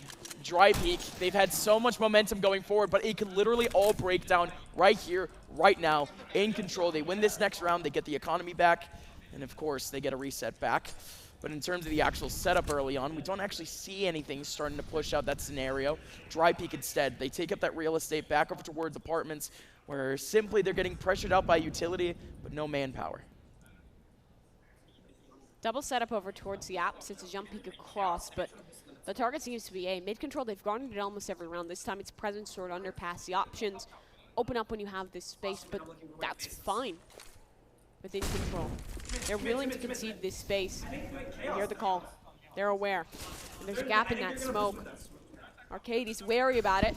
Wants to try and exploit, but knows there could be so many on the other side. And that's a well-timed smoke. The man Oh in no, main, he's what is this isolated call? What is towards this the call? ramp. What is this call? What is this call? Going back over towards CT, just trying to make it a little bit safe over towards that cross, and you still have Cameron watching over towards jungle. But again, he has to micromanage now. He has to manage both window and of course back over towards site. He gets smoked off. He lets everyone go by. Two CT players over towards the CT area. Andrew has to shoot out to at least take that one. Cameron, that's huge. That crossfire is massive. Arcade, he's playing that same position, but these T players have no idea that he's here. The smoke is going to help out though, and that is going to kind of give Arcade a bit of a boost up if he does want to jump. 30 seconds left. Bomb still hasn't made its move yet. Finally going down in the front of side lineup for Arcade! Arcade, what a spray! Takes him down! The plant will not go down just yet. Chippy and L1, they've ran out completely of utility. No smokes, just sprays. 10 HP left on Chippy. What is that spray? L1 takes down one. Chippy looking for more, but he's done. InControl, welcome back to the server. They're back in business. That was the round to prove it. Rifles be rifles, they win it. Still, the game's not done. Game's not over. They have to keep it moving. They concede a lot of space out towards mid, but keep control over towards the jungle. That's what was big. Scared. Cut him off at con, trap cry. him in that position, and then pinch. See the smiles back on your face. It's back on their face. No, that's good. The No, I excitement's love here. trash talk. Oh, it's fun to hear. Have I not been smiling, Mimi? Have I not been smiling enough?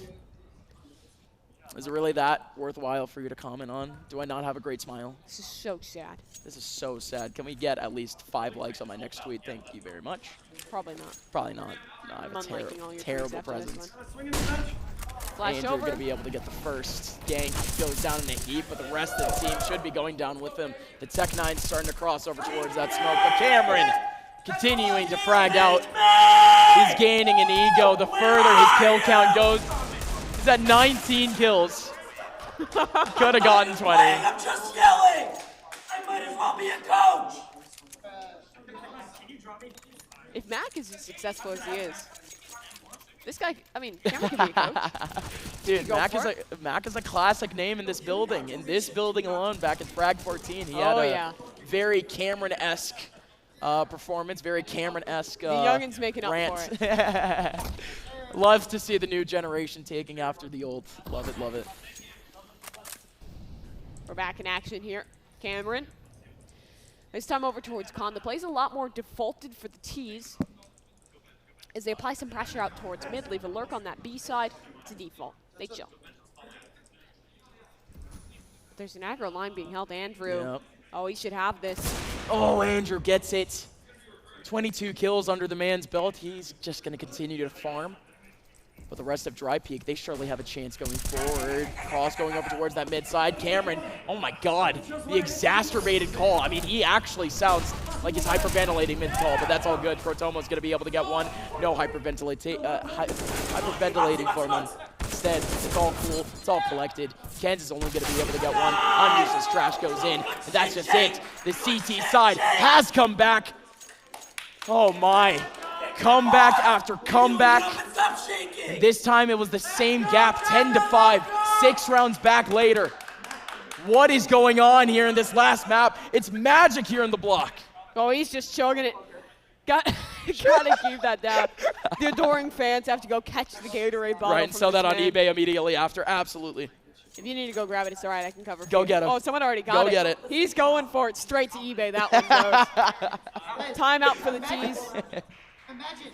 It'll end out in a moment here. Quality moments. This is the map. We are better than them. We are better than them. Oh boy, here we go. The We are pistols better are than going to them. come out. They are pig shit. It's the comms that are coming out of this team right now. And they're Why do starting they have to look be like pigs it's doable. specifically? I don't get it. He's not like the other girls. No. No, he's not like the other girls. So quirky. God damn. Oh, it's not for eBay. He refilled the water. Got to keep the trash stuff Oh, flowing. true. Oh, very well done. What a good Samaritan. So there you go. The bottle was actually used for something. Good guy. Oh, here we go, folks. Drypeek, at least trying to refill hope. Because it doesn't feel like they've had much of it in the last few rounds, but that helps. Tech 9 spamming away at the entrance of Palace. Gank able to get a big kill. Oh, Andrew. Oh, Andrew. He could easily get overwhelmed. 64 HP. Oh, they go down. Oh, they go down. Cameron and Andrew trying to take this back. Strider. There you go. There you go, Strider. Brings it all back on his own. The equalizer. The 3K to make it a 1v1. Crotomo has the cross. Gank out and away. He can book this all the way towards B. It's a matter of sound cues. He's made it past. The running will be unheard if he even commits to it just yet. Yeah, after he clears sight, it's certainly just going to be a contact back right. There he goes. Mad dash. He'll make it. He hasn't even cleared out Palace yet. There's so many spots for him to clear. At this point, it's just going to be a very open gap for Gank to be able to get this bomb down. 20 seconds left. Mimi, this is everything. But he's got a read on it. Rotating already. Crotomo. I was giving him some advantage in here. It's a smoke. He has a flash. What more could you want in a 1v1? The Is the play coming delay? just yet? Not yet. He's waiting. He's waiting. He's in the open. He's exposed Oh again. my God. It's over. Crotomo. He has the perfect angle, the perfect read. And in the 1v1, he makes it look easy. Unbelievable. Literally called him out. Read him like a book. The entire thing was calculated, at least in terms of the approach over towards Cat, and it looked perfect on his screen. He goes up to it. That's 2 free frags for him, but let's not hype it up too much. The delay of time is just trying to be as safe as possible. Gank, I don't blame you. But for Drypeek, man, they're trying to grasp onto anything at the moment. This pause here, it's a veteran move. It's a good move. You can see the comms going back and forth. You can see the team just focused. Job's not done has been the motto throughout this entire tournament, throughout this entire losers bracket. InControl, Drypeek has been playing since 9 a.m. this morning. They have not stopped. It is currently almost 11 p.m. at night. That is insane. 13, 14 hours of straight Counter-Strike. Drypeek, you guys are freaking legends. Let's see if they can keep pulling it off. Andrew over towards the mid side, looking for a peek on one of the players from Drypeek. This is, though, quite good in terms of just information. One player already posted up in Apartments, one in Palace. Re-smoke queued up towards mid as the flash will come on through. And they're falling off this B side completely. Probably split this out towards A. They've really found no success on this A side thus far. And it's been Cameron oftentimes the anchor, normally either on these steps or towards jungle. It'll be his job yet again of containment because the pinch looks to come through. It's gank. In good position, but utility is still abound for the T's. They have time to queue up these smokes to prepare this hit. The contacts are being made in mid, but again, nothing is popping. Gank can stick in this corner for such a long time. Such a long time. There's going to be players popping out of mid, though, or at least presumably. But Gank, he's not bothered pushing out, holding on to this scenario, but in comes the CTs. In comes the CTs. 4 kills going back for Cameron and Arcade. And Gank in his position back in connector, completely isolated. He has 18 HP and 0 hope whatsoever. 13 to 10. Who are they? What are they doing? Not like that. Not like that. Not like that. They had the hit queued up. They had a pinch prepared from mid. And nothing comes of it, right? 4 players, they just all barrel out. And it only takes 2 to shut it down completely. That is efficiency in the hands purely of InControl. And a lot of these rounds have been coming down to exactly that. Drypeek not able to get any early entries, but more importantly, no actual control in terms of positioning. And the position over towards Palace could have been an early peek. The positions over towards mid could equalize in at least an early pick. But none of the sort is working. This, however, is down to the adjustment of InControl. Look at the double smoke back over towards get right and get left. Strider going to be able to get one. Can he make it a second? Good stuff from Cameron doing the exact same thing. Andrew with another kill. This is starting to get dire for Drypeek. Oh my word, Chippy. Chippy is gone. What are you doing? We're slowly counting down the rounds for InControl to take the lion's share of $10,000 here at Frag. Cameron, the emotional leader, the leader of the scoreboard.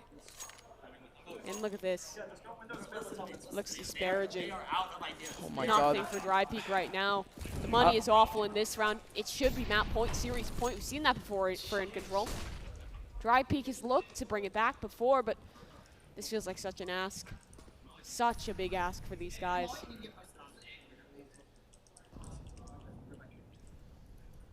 terms of early approaches, don't see much from this T side. I've honestly been just kind of shocked we haven't seen like any just random attempts. Just rush out B apartments, get a lurker going in that position.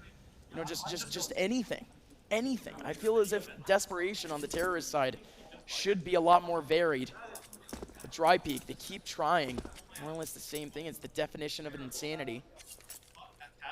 Clip insanity. That shout outs to you, my friend, or Clip sanity. Many members of this InControl team. But in we go early on. One of the pistols actually ends up connecting. Nobody else is in the middle of the site. Instead, it's just in the back. Arcade and Andrew. It's a meat grinder for 4. Can they make it a 5th? Andrew pulls out the sidearm, and it's all his. 15 to 10. Match, and championship point here for the boys of InControl. Everything on the line. That was Eco. Guns are here. Takes 5 in a row. One more round. They feel it. And folks, Drypeek, they feel it, the desperation. Back over towards the mid side. It's going to be quick. And Andrew sparks it off with at least a kill onto Gank. But can he get more? Can Cameron get more? He pops out over towards the smoke on top of it. Big kill onto Useless. Goes on more. Cameron, the spark plug. L1, Chippy. L1 goes down. One more remaining. Chippy, can he be the hero?